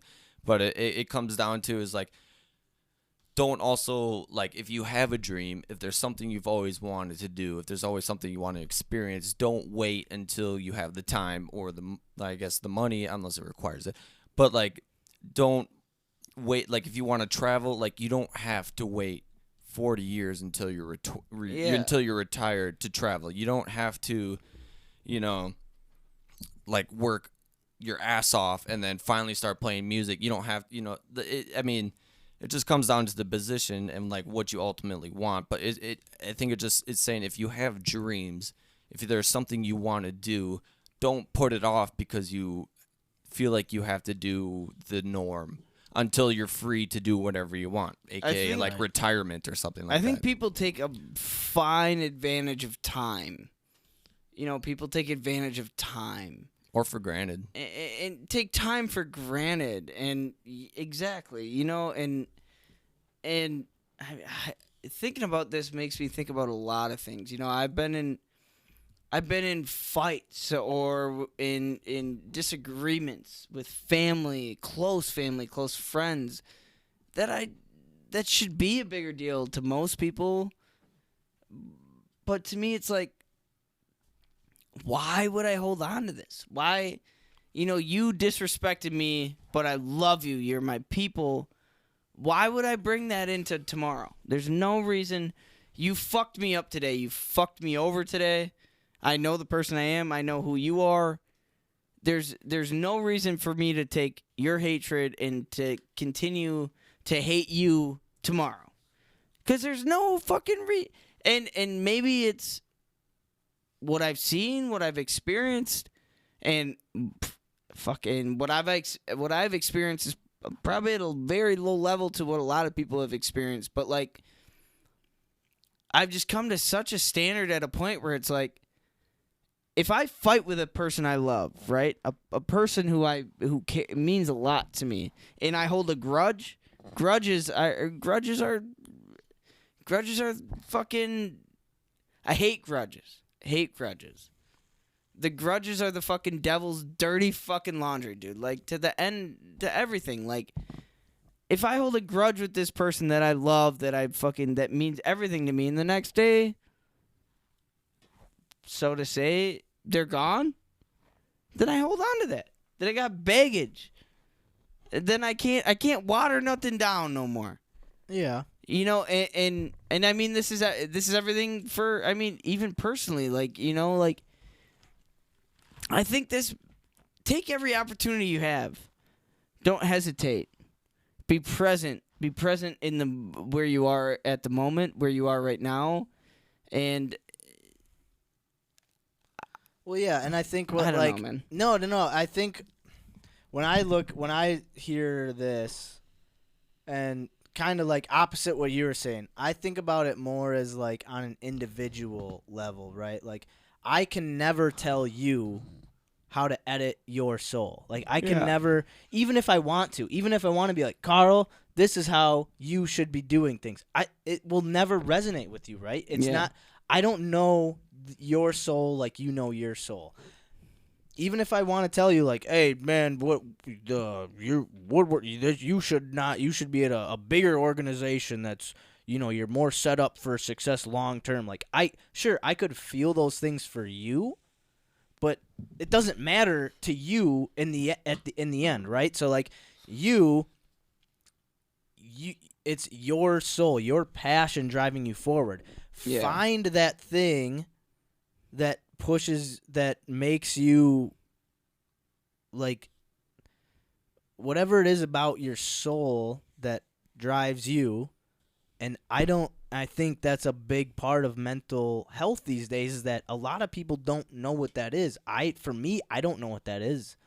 And it drives me nuts every day, because I'm like, I don't want to be working at the job I'm working at, but also I don't really know what the job, like, I want to be doing is. Like, I think this is a big thing, saying, like, like, follow your gut.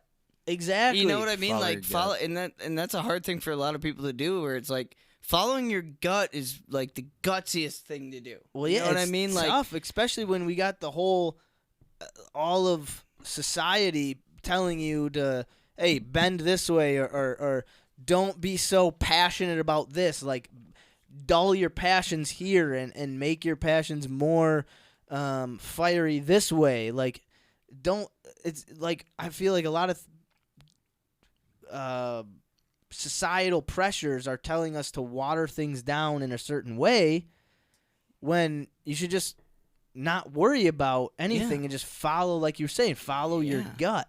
and that's like so I had a big conversation with some old teachers of mine. I never expect to have this, and I've been fighting this battle with what I want to do with life. I'm 24, gonna be 25 soon, and it hit me hard.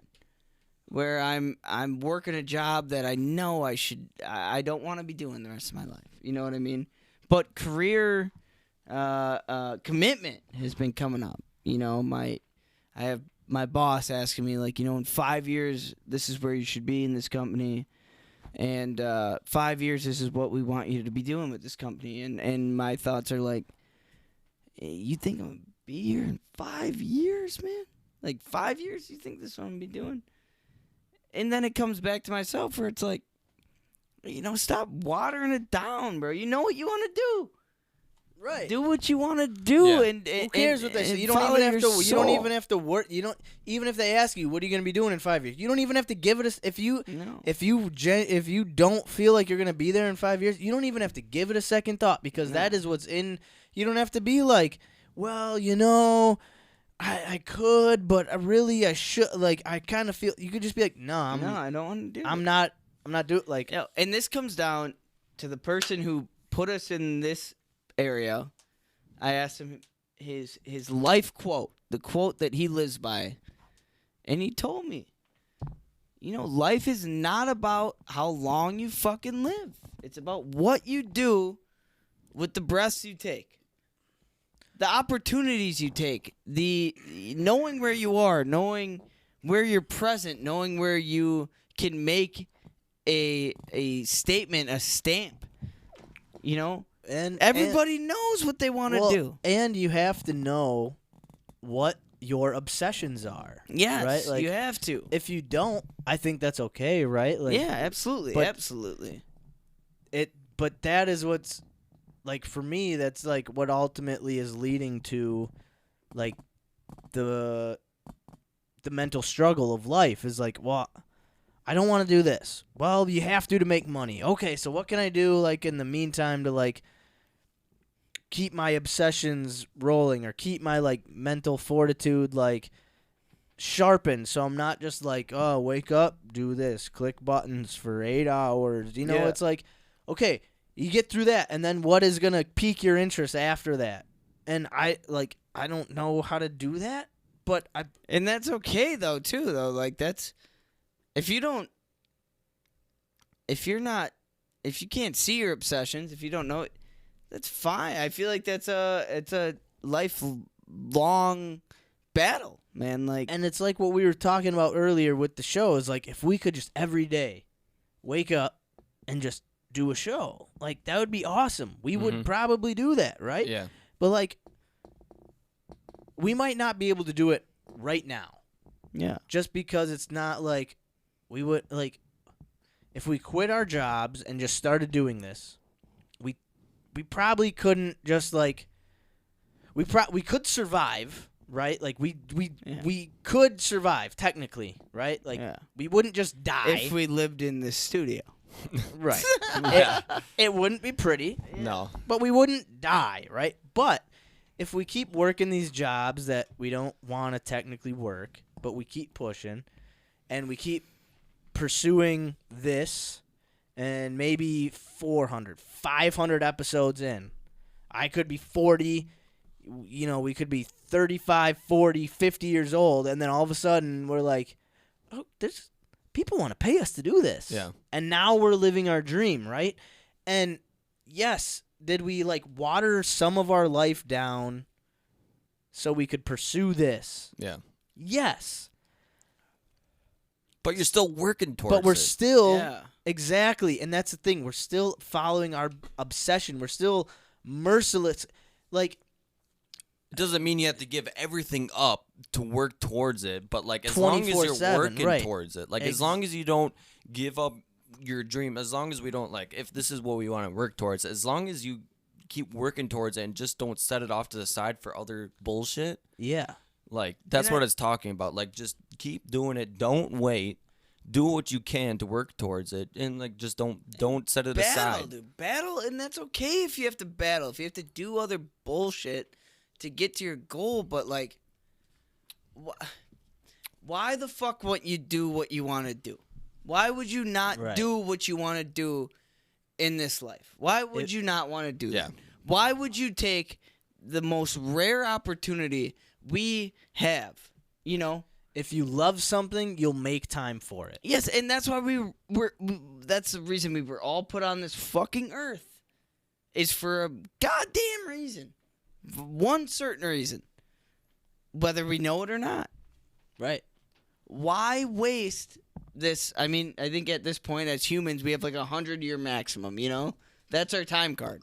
That's our time slot. And it keeps decreasing. I don't know. I'm taking a lot of vitamins. I could be on like 102, 105. 100, 200, 300, Pretty much a 400 maybe, vampire. huh? I never die. Fucking Pretty much a turtle life. Just give me fucking blood and I'm good to go. Suck some blood. But I think the most important thing, and you know, it varies. It varies through different life experiences. But why would you not try to at least I agree. Yeah, it's all about trying. at least strive for what you want to do in the most rarity, like the most rare occasion. Yeah. We're the only motherfuckers who know we're gonna die. You know what I mean? Right. We know we're gonna die, and just why not use it? Use a little bit of time to do. Make it worth it. Make it fucking worth it. Yeah. What is money gonna do for you when you die? You're gonna die with $100 million. That's gonna buy a nice coffin. Cool. Yeah. My mom always tells me, it's like it doesn't matter what you do, as long as you like are the best that you can be at it. Yeah. Like it doesn't matter. Care like, about it. Be a fucking underwater basket weaver. It doesn't fucking matter. But if you're the fucking best at it and you do like, you can make money off of anything. Like, you know what I mean? Like, Guinness World Record underwater basket weaver. I'm sure there's something for it. You know what I mean? But not 5 even be the baskets best. underwater. I mean, not the best, but love like what you do. Yeah. Love what you no, do. absolutely. If you love working your ass off every day to take care of your family, then do that every day. Take care of your family every fucking day. Make the most money you But can. I don't think a lot of people know like what it is they love doing. I think that's like But people know where they're uncomfortable and where they are complacent. Yeah, but that's not like that's not their obsessions though. Like you know what I mean? Like someone could Then what does this quote mean? Like who someone could love their family and like no one wants their family to die, but if their obsession is like let's say their obsession is brewing beer, like brew beer. But and so exactly, that's what I'm saying. Like you don't find a way to do it, and I think that's what you were saying is like obsessing is. I get what I was trying to say. I guess is like someone say that if you have a family, you have to take care of. Yeah. But you're like, I just want to fucking brew beer, but you've got like I got 4 kids. Yeah. You can't just just brew beer every single day. It depends on the position you're in. And that I feel like is a struggle that a lot of people face is that whether it's their fault, quote unquote, or like just a fault of life or like whatever, but as long as you're trying. Tough. And I think if you can recognize like, okay, I have to take care of my family first of all. Okay, it's like all right, or whatever. Just whatever thing you have to do, take care of. Yeah. But then if you're like, okay, if I can if all I have is an hour a month to mercilessly go after this obsession, then start there. Yeah, exactly. And for us, it starts here. Like we're lucky enough where we're able to take a full night out of our lives and talk to each other, shoot the shit. We're able to go out into our own lives and work on these projects and monthly challenges and weekly challenges, and we're lucky enough to do that. But some people, they don't have that, and they have to manufacture that time. Yeah. And I think for those people, like this is manufactured time, honestly, right? Like we don't necessarily sacrifice, but taken away from my bar time. But you're taking away from slice time, taking away from, like spending time with family or significant others or whatever. And I think if we can just like accept the fact that, like, for me, like accepting the fact that I get this time to do this, and I say, okay, like this is my time, and I'm good with it, and I do it, and I move on. Yeah. If you have to take care of your family, and like you said, you only have 1 hour a month to do it, like, don't feel bad about taking that hour. Or whatever, like, your external, what's the word? Damn it. Your external, like, just responsibilities that you have. Yeah. Don't push those aside just because you're like, I want to brew beer. Yeah. I mean, unless you're fucking really good. It's such a weird balance. Like, I don't know how to. And like, it all comes down to like the position you're in. But like ultimately, I feel like what this is saying is like, if you can find the time, don't feel bad about taking that time for yourself to do it, and don't not do it because. I don't want to say other things are getting in the way, because like if you can find an hour, like, do it. Like Carl said, follow your gut. Yeah. And I think that's what you're getting if you're taking care of your family all the time and you finally have an hour free, but that someone's like, oh, like, I don't know, I want to do this. But like, no, like, I want to like try this. I want to get better at this. I want to try this. I want to design some clothes for an hour. Yeah. Like, just like do it for an hour and then forget about it and be whatever it is. Like, I don't know. With the time that you do have for yourself, like, be selfish about it. Like, that's not something bad to do. It's you know what I mean? Be selfish. Yeah, like, if there's something you want to do, be selfish to it. Like, take care of what you got to take care of. But like, if you have something you want to do and you have some time to do it, be selfish about it. Do it. Fucking do it. Yeah.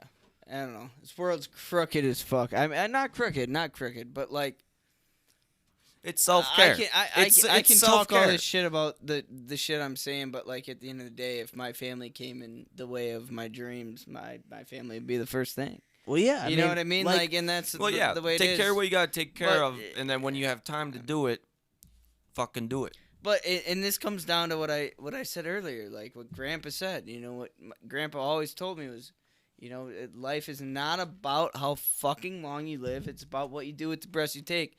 And looking at a man like Grandpa, is that man would not be alive without family. If he didn't have family, if he didn't have the people around him, if he couldn't be thrived and just motivated by the people, and I'm the same way. Like, I wouldn't survive without my family. For sure. But it's a balance act. It's, learning how to manage your obsessions with your responsibilities. And I don't know. It's a weird balancing act, man. Nobody said it was easy.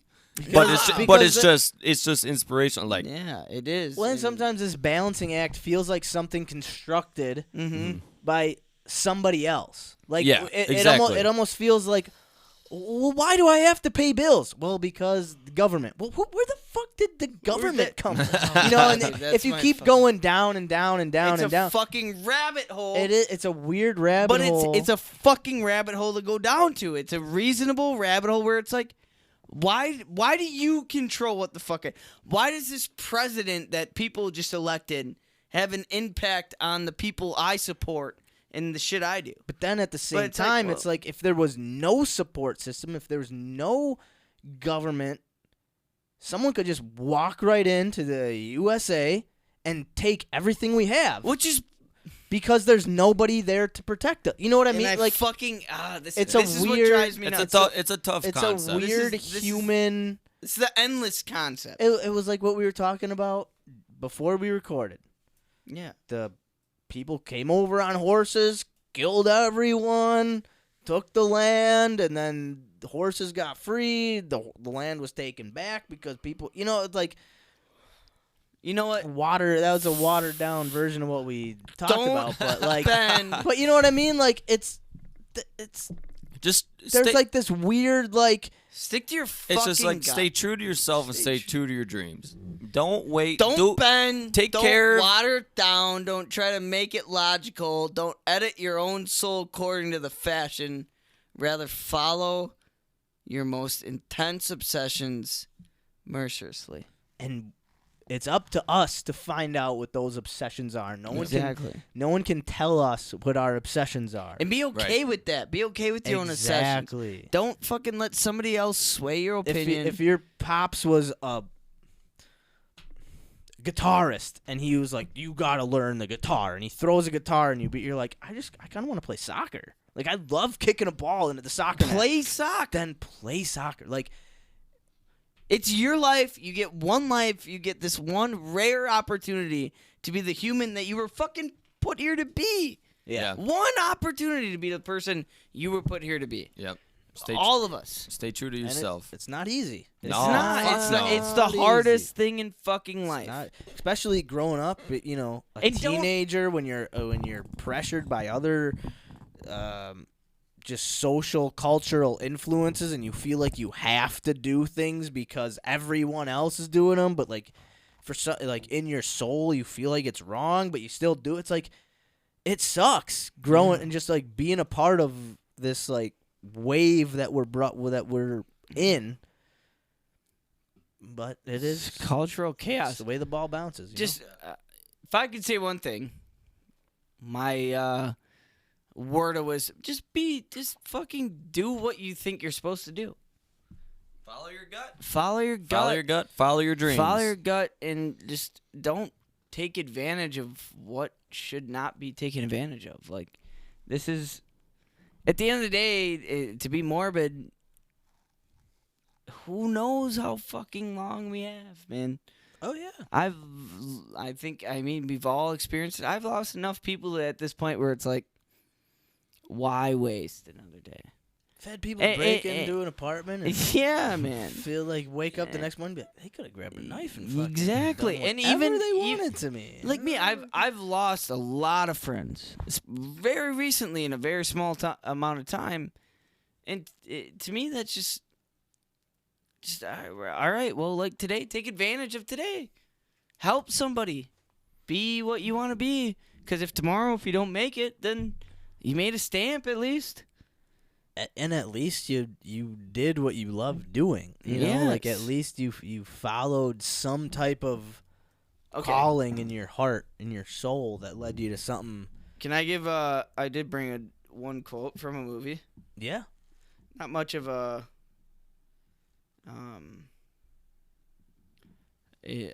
mental health quote, but it's a quote from the movie Into the Wild. Ooh. Short, simple. Rather than love, rather than faith, rather than fame, rather than fairness, give me truth. Truth is the only thing that is important. Think about that, and I mean, in all honesty, people can lie to you to make you feel better about yourself, your situation. Say you lost a job, you lost a significant other, a parent, or you lost something in your life, and people can tell you, hey, it's gonna be okay. It'll be all right. Don't worry about it. Now, fuck that. Give me truth. And I love that quote because I honestly don't think we'll ever know fully the whole truth. Yeah. right? Like, I don't think we're ever gonna, like, I don't think you die and just immediately know the secrets of the universe or like how everything works. I really don't. Like, I think it's up to you to find out. like we'll never know. Like, I don't. I think we're just a piece of a huge whole. Like a hole is in like a bigger hole of one, not like a hole in the ground. But you know, like we're just a piece of that big hole, and man, like trying to find your truth or trying to find the truth. But truth in general, if you think about it, that's what you hope out of any human being. And that's something I've lacked as a significant other or a brother or, or an uncle or whatever, like you lie to people to make situations better. You lie to people to make things easier on people. But, the only thing I've ever looked for is honesty. Mm-hmm. Mm-hmm. It's the most pure thing you can get in life. Honesty is the most pure thing because there's nothing beyond it. I always say it's better to tell the ugliest truth than the most beautiful lie. Exactly. Yes, dude. Absolutely. And I've been in so many situations where I've lied to people. Oh yeah. Just to people I care, right? What? Right? No. All right, Carl, he's out of the show. Hey, cocksuckers, Get listen to this. the fuck out of here. No liars in the No, stew. No liars in the stew. Ain't no sluts in the stew either. But Well, and I think that's this could be a little controversial, but I think that's a big call towards religion is that there is no quote truth. It's a belief, right? There's no like this is 100% truth. This is what we say is the truth, and you have to believe it. And then someone could go, well, prove it. I want that truth to be proven to me. And they go, well, we can't really just prove it to you. You gotta believe. You gotta have faith. and you know what the fucked up part is? Is there others part of religion where it's like, well, you shouldn't believe in your faith. Right. You should believe in my This faith. one. Yeah. Over here. This one's right. Hey, come over here. Yeah. We wrote the book. And Way earlier than you. I genuinely think religion is a good thing. I think just as a human being, just as humans, as like animals, is what we are. Like, we need something to kind of like guide us and like steer us. Like, don't just get addicted to dopamine levels in your brain of like, oh, eat. Oh, I need this drug. I need to jerk off. I need sex. I need this. Yeah. Like, if you just follow those things, you're just following dopamine in your brain that wants those things. But I think it's also important to expand, too. Exactly. On So that's what I top, mean. Like, you religion kind of says those are like, well, they don't say those are things, but they're like, go beyond that. Yeah. Believe in something bigger than that. And it's a God. It's whatever that religion is telling you.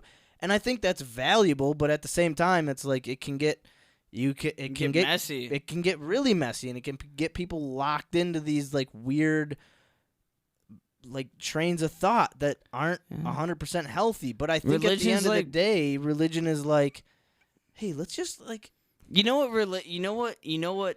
And I explained this to people, and it sounded goofy to people, but what I correlate religion with, which because I didn't grow up in a big religious family, I always correlated belief in God, in my sense, like the way people believe in God, honestly, to like the way I believed in fucking Santa.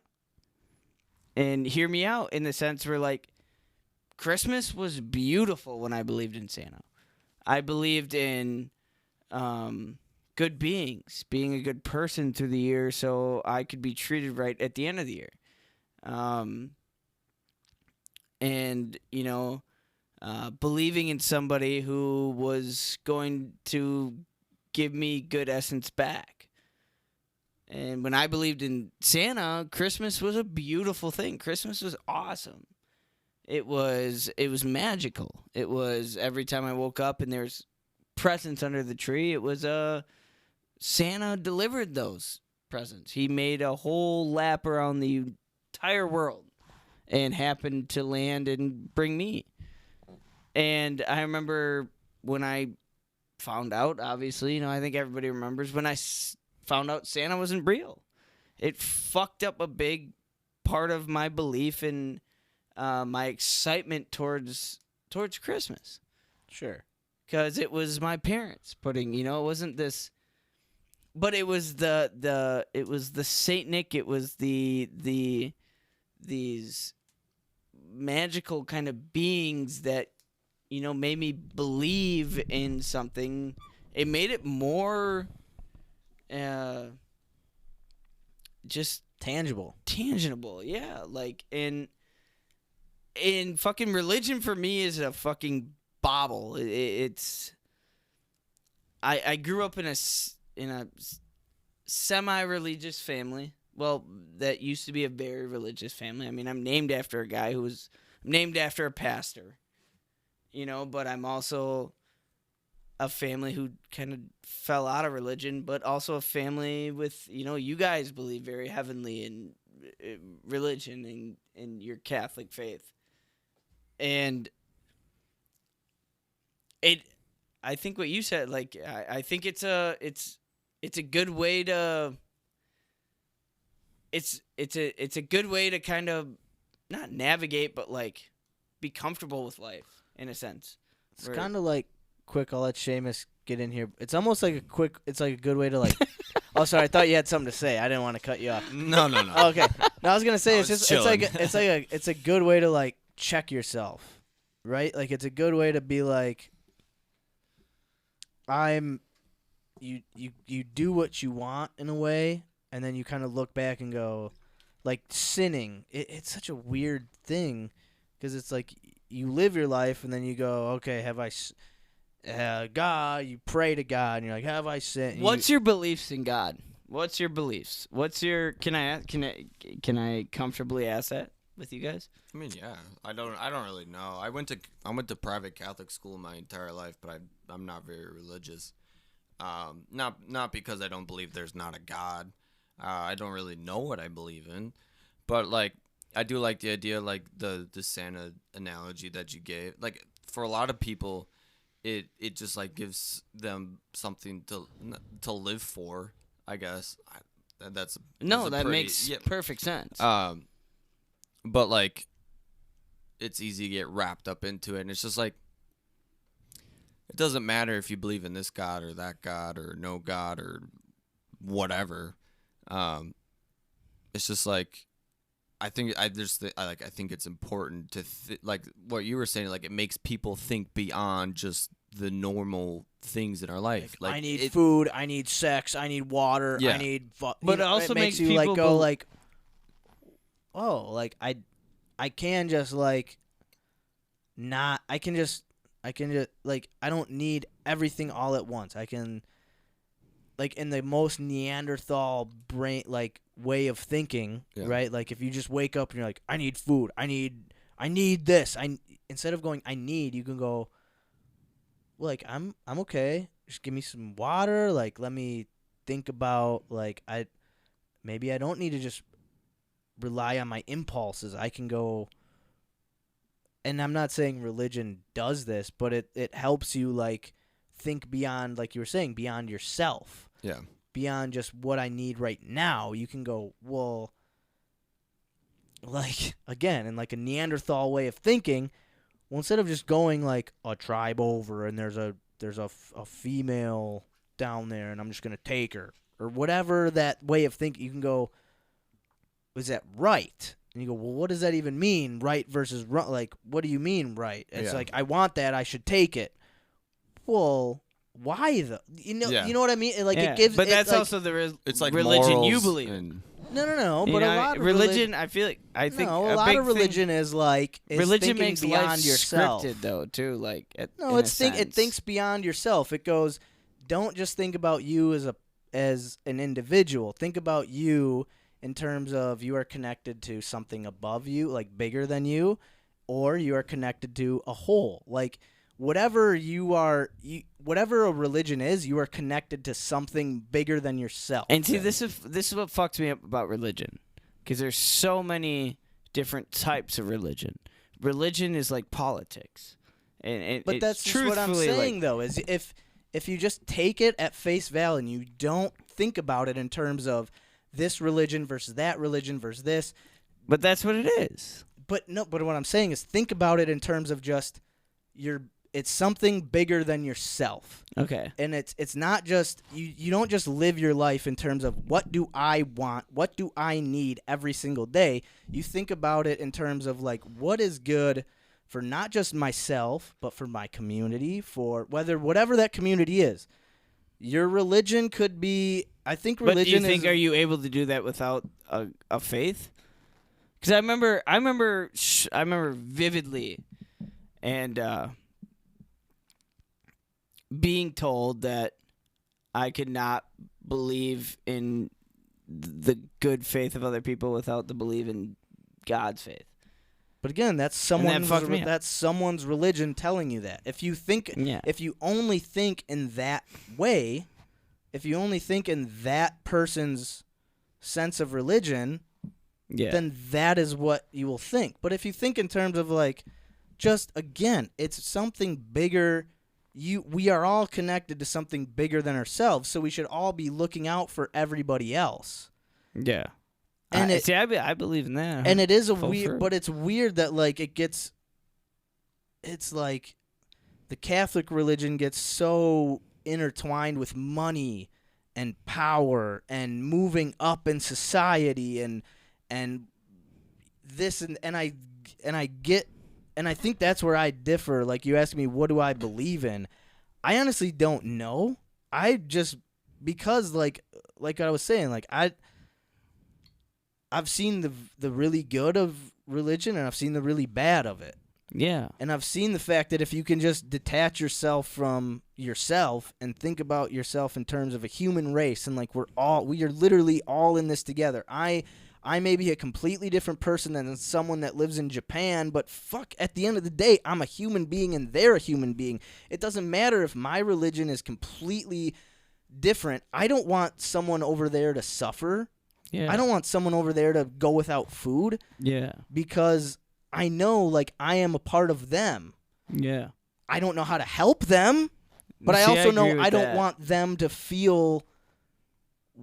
I don't want them to feel bad. Like, see, you know? I'm not a religious person, but I pray.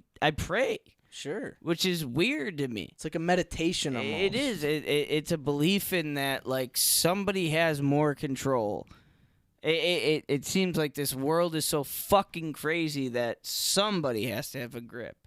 And that's and I pray in certain circumstances. You know what I mean? I pray in certain circumstances where like I feel like I cannot help.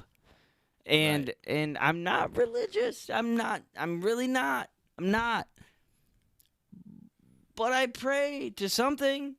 Sure. And whether that makes me religious or not, and like and that's why I took so offense. And this is years ago that somebody told me like I feel bad that you don't live a life with faith, and I was like, motherfucker, you don't know what the fuck I live with. You know what I mean? You don't know my faith. Like your faith is different than like you don't know what I believe in. You don't know. Maybe I don't know who I pray to, but I pray. Yeah, I was gonna say like religion. I feel like there's such like a construct around like the idea that like religion is like you are like praising somebody else, blah blah blah, all this stuff. But like religion, you don't have to believe in a higher power. That doesn't, like, religion doesn't have to like ultimately relate to like a god or something like that. Religion, it can just be like spiritual. It can just be like emotional. Like it doesn't have to be about a god. I usually pray to people who have passed, you know, people who I knew personally, who have passed before me, and also no one can tell you how to pray. Exactly. No one can tell you how to communicate with whatever spiritual feelings you have inside you. If someone tells you that you're doing it wrong, they're wrong. Like, Yeah. you know what I'm like, don't let anybody tell you what is right or wrong in terms of spirituality. Yeah. You know, Rather like, follow your most intense obsessions exactly. mercilessly. Follow your soul. Whatever like, you believe in. if your Whatever soul you dream of. is telling you, Yeah. hey, Follow it. I need to talk to my papa who's passed away. I Yeah. need to talk to him. It doesn't matter if he's right in front of you. If you just close your eyes, you can feel him. You can remember his smile. You can remember the beer he drank when he sat down next to you, and you can just in your head go through those conversations that you might have had with him. Like, why is that wrong? Why is that a bad thing? Yeah. That's Yeah. not. Who cares? Like, Yeah. that's in Yeah. your soul. That's your religion. That's your faith. That's your connection to something bigger than yourself. And there's no that's technically a religion. Yeah. And if someone tells you that's a wrong religion, tell them there's fucking people who believe in the spaghetti religion who put spaghetti strainers on their head, and that's considered a religion. And you Yeah. can tell them to go fuck off because it's what's in your heart and But in your they don't soul. give a fuck because that's what they Exactly. believe in, man. Exactly. And if they're like, well, I think you're wrong, then you could say, well, I'm sorry, but I disagree, and I feel strongly about what I feel in my heart, and that's all that matters. That's like, all that matters. It's such a weird thing that It's all humans have said is or is not religion. It's such a right. interesting. It's all about what you believe. It's all about what you dream. It's all about following that Yeah, mercilessly. mercilessly, Yes. merciless. You want to do Packer talk, or we should end it on a good No, note? we could get like 10 minutes of Packer talk in here. 10 turns into 20 turns into 30. We could No, get a quick 10 in. We could get a quick 10. Them Packers, though. Let's get a quick 10 in, huh? That was a good mental health talk. That was a good mental. That was good. Let's talk about it. Hey, go Pack. I own you. I've always owned you. I've owned you my whole career. The Bears still suck! Yeah. Hey, episode 44. Pack it talk.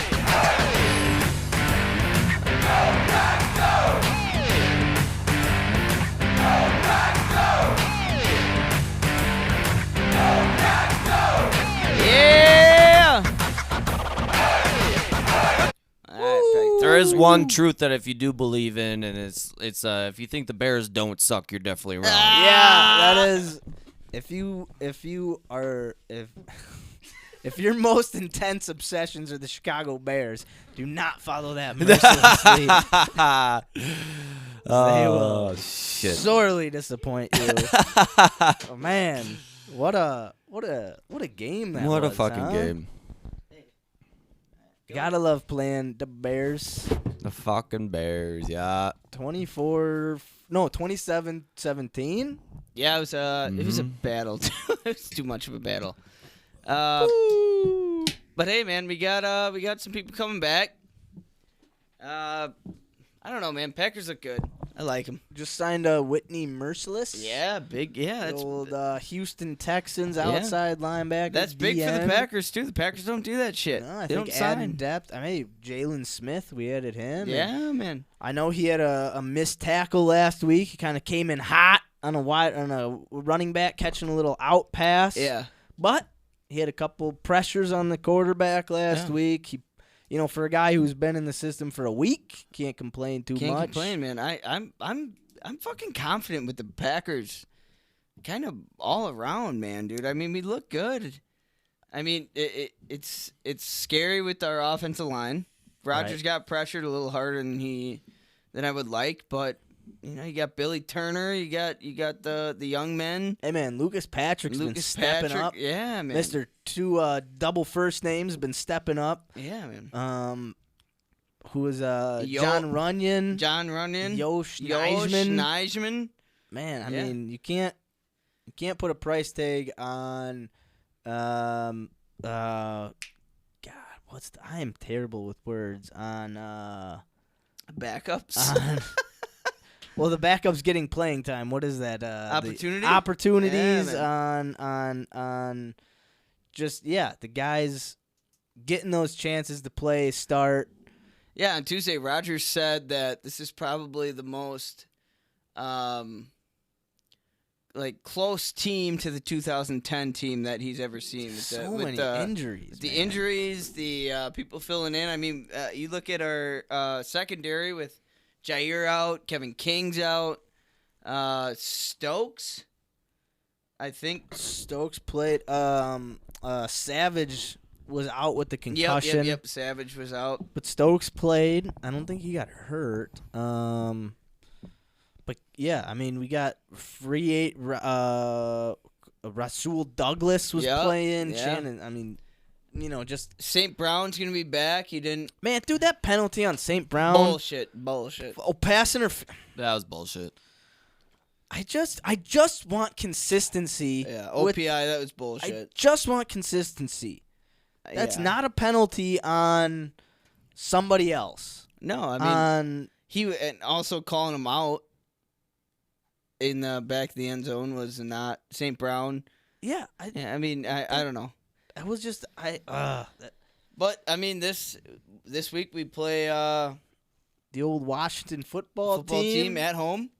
at home. Yes, sir. Yeah, at a They got noon game, and then noon. we'll play. I mean, battle them, and then however that turns out, we got big game next Thursday. You prime are just time. all on these Cardinals games, man. I You are am, just- dude. You are I'm- just fucking zoned in on this I Cardinals really game. am. I really am in the fact that we played a lot of good teams, but I want to see how we can compete in a hot zone with the best team in the NFL. I agree. I agree, but One game at a time. I honestly. just, man, we are so banged up that if we can get through this Washington team with the win, we can go to 6-1. Obviously, you want to beat the Cardinals just to have home field advantage. Yeah. But even if we lose, we're at 6-2. I'm feeling confident. But if we lose to Washington, we lose to the Cardinals, we go to 6-3. That's when I start to get a little nervous. I think why I'm so hyped for this Cardinals game is just like the competitive. I want to know how we can compete against a team like that.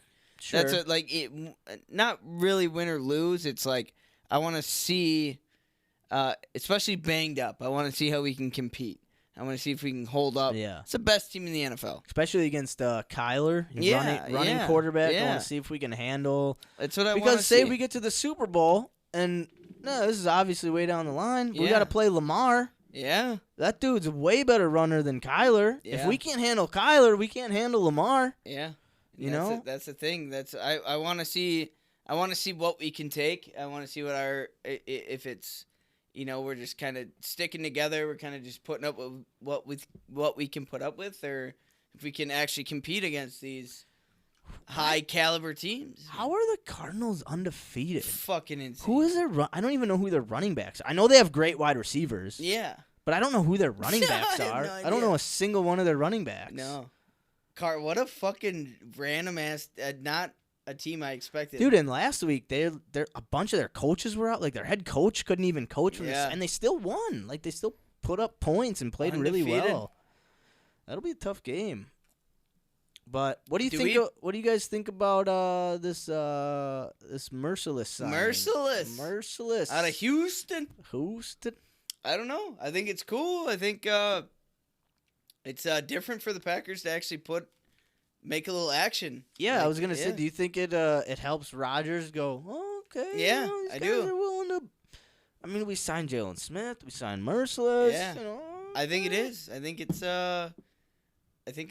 for the whole Packers squad, like knowing that, like, all right, we're in the depths of the season. People are injured.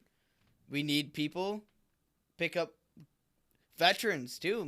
Yeah. Merciless. I think this is his 10th year in the season. And he's The only 10th year in the 31. league, yeah. He's only 31. Fucking A. Well, it was Smith or who else did we pick up? Jalen Smith. He's Jalen like Smith. 25, 26. He's a young dude. Yeah. And yeah. So So yeah, I think be we interesting. have this week. We have Box not coming back this week. probably not, but he's practicing. Yep, That's practicing. big. That's big. So we have Jenkins, Billy Turner. Defensive wise, Jair's probably out for a minute. Right. Savage, he was limited today. He think probably King's won't out. play. Pretty sure King's out. King might play. Oh, yeah. King might play. If he can cover, that fucking can hit. He can hit. He might play. I don't know if we want him to play, but Oh, fuck, dude. Anything. no, yeah, At we this need. point. No, I mean, I don't think King is the savior. You know, he's not a world beater at But cornerback. at this point, though. He's an athlete. Yeah. He's been in the system for 4 or 5 years, Yeah. and he's a veteran. So he Darius, helps. we probably won't see for the maybe post. I did not see this coming. I Yeah, did back not surgery. know- He's. I did not see Zadarius being out this long. I did not see that coming. It's a bummer, man. I miss seeing And then him Preston's out out too. there. Yeah, he's got the oblique. Yeah. Oblique. We got both the Smith brothers out. Ah, but we got Jalen, the third Smith We brother. got Jalen. We got the Smith trio. We got the Smith triplet in there, holding it down. Hold it down. I don't know. Somehow we keep it together. Somehow, man. Somehow. I really think LaFleur is a very good coach. I don't know what he does or what he Hey, how about Joe Barry? Hey, Joe Barry's been showing our defenses look dude, and not you know what bad. you know what I love? We've always had subpar linebacker play, Mhm. and he was a linebacker coach, and he's come in here and he is. I mean, Devondre Campbell's one of the best linebackers in the league, and Yeah. he's never been like I think he was a 2nd or 3rd round pick 7 years ago, 6, 7 years ago, and he's never been great, Yeah. but he's never been this good. No. All of our linebackers are playing better. Joe Barry's been He's our picked up defense look good. our weakest link has always been our linebackers, and I think he's elevated them. Secondary's been good under who's the coach? There's one of the coaches. I can't remember. I think Jerry Montgomery's the D-line coach. He's always been pretty good. Yeah, I'm confident around. Yeah, it's Like, a our weird whole- feeling. And Rogers was saying, he was talking about today or on Tuesday, he's like, people talk shit about me not being versatile, running a lot, and he's like, well, I have the most protection I've had in a long time. Yeah, he hasn't. I don't needed have to run. I don't have to run. Why would I run if I don't have to? You got AJ Dillon back there AJ running. fucking Dillon, Aaron Jones looking good. Jones. Man. Dude, I love the fact that like later in the games we're giving more carries to Dillon. Mm-hmm. So then like December, January rolls around and Jones is like still a little bit more fresh than bro. and we're just like, all right, Jones, here you go. Boom. Let her go, bud. 50-yard burst. Oh man, I don't know. I'm pretty confident. I'm not gonna no expectations. But at least we got a fun team. Like Yeah. last year the end of last year sucked. Yeah. Fuck, it was a fun year up until that last game. It You was know a what I great mean? year, yeah. Like last year was great up until the last game. Like you can't. It sucks, but I'm having fun again this year. I am too, I'm man. enjoying the. I've never seen so much energy, especially out of Rodgers, dude. Like the energy he's giving the team. Seeing him out on the sidelines when the defense is on the field. Yep. Like I love seeing that shit. I genuinely Genuinely. just like really appreciate a lot of the players on the pack. Like Yeah. all of these guys have a backstory, Mm-hmm. and they're all here, just putting their Yeah. giving everything they have for this fucking city and this organization. That's all you can ask for. So. My religion this Following week is their, the Green Bay fucking. Hell yeah. I pray to the higher power of Vince Lombardi to fucking please bring us a trophy this season, please, Mr. Vince. Hey, I do too. In all power to old Vince. The all holy power of Vince Lombardi. We pray. We pray. Give the Packers a Super Bowl, eh? Go Pack, go, baby. Yeah. Amen. Yeah.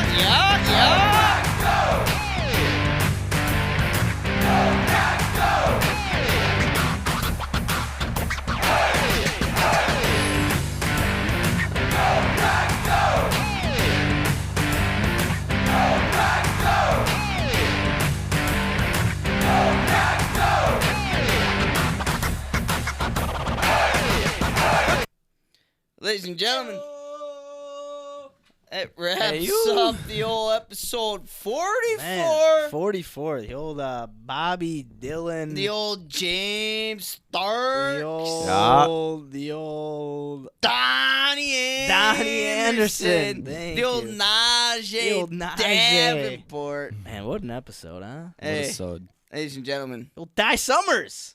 Die Summers. Hey, this was episode what? 44. Yeah, ladies and gentlemen, it was Hey. indeed. Thank you so much for hanging out with us again this week.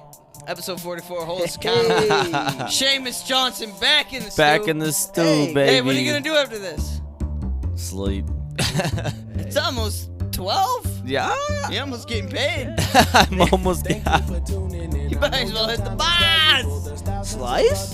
Slice. Oh, I'm awake all of a sudden. Get a little Oh, bartender from Cockable told me to come on over. Listen, this is hey, shout out Decker Pollinari. Episode 44, hold us accountable. I feel accountable. Yeah. Yeah. It's a good one, boys. Ladies and gentlemen. Good time, huh? Had Had a lot of fun. How's that pepper? My stomach's feeling a little spicy. Ah. Hey. Hey, everybody, have a good night. Love you guys. Hey, thank you.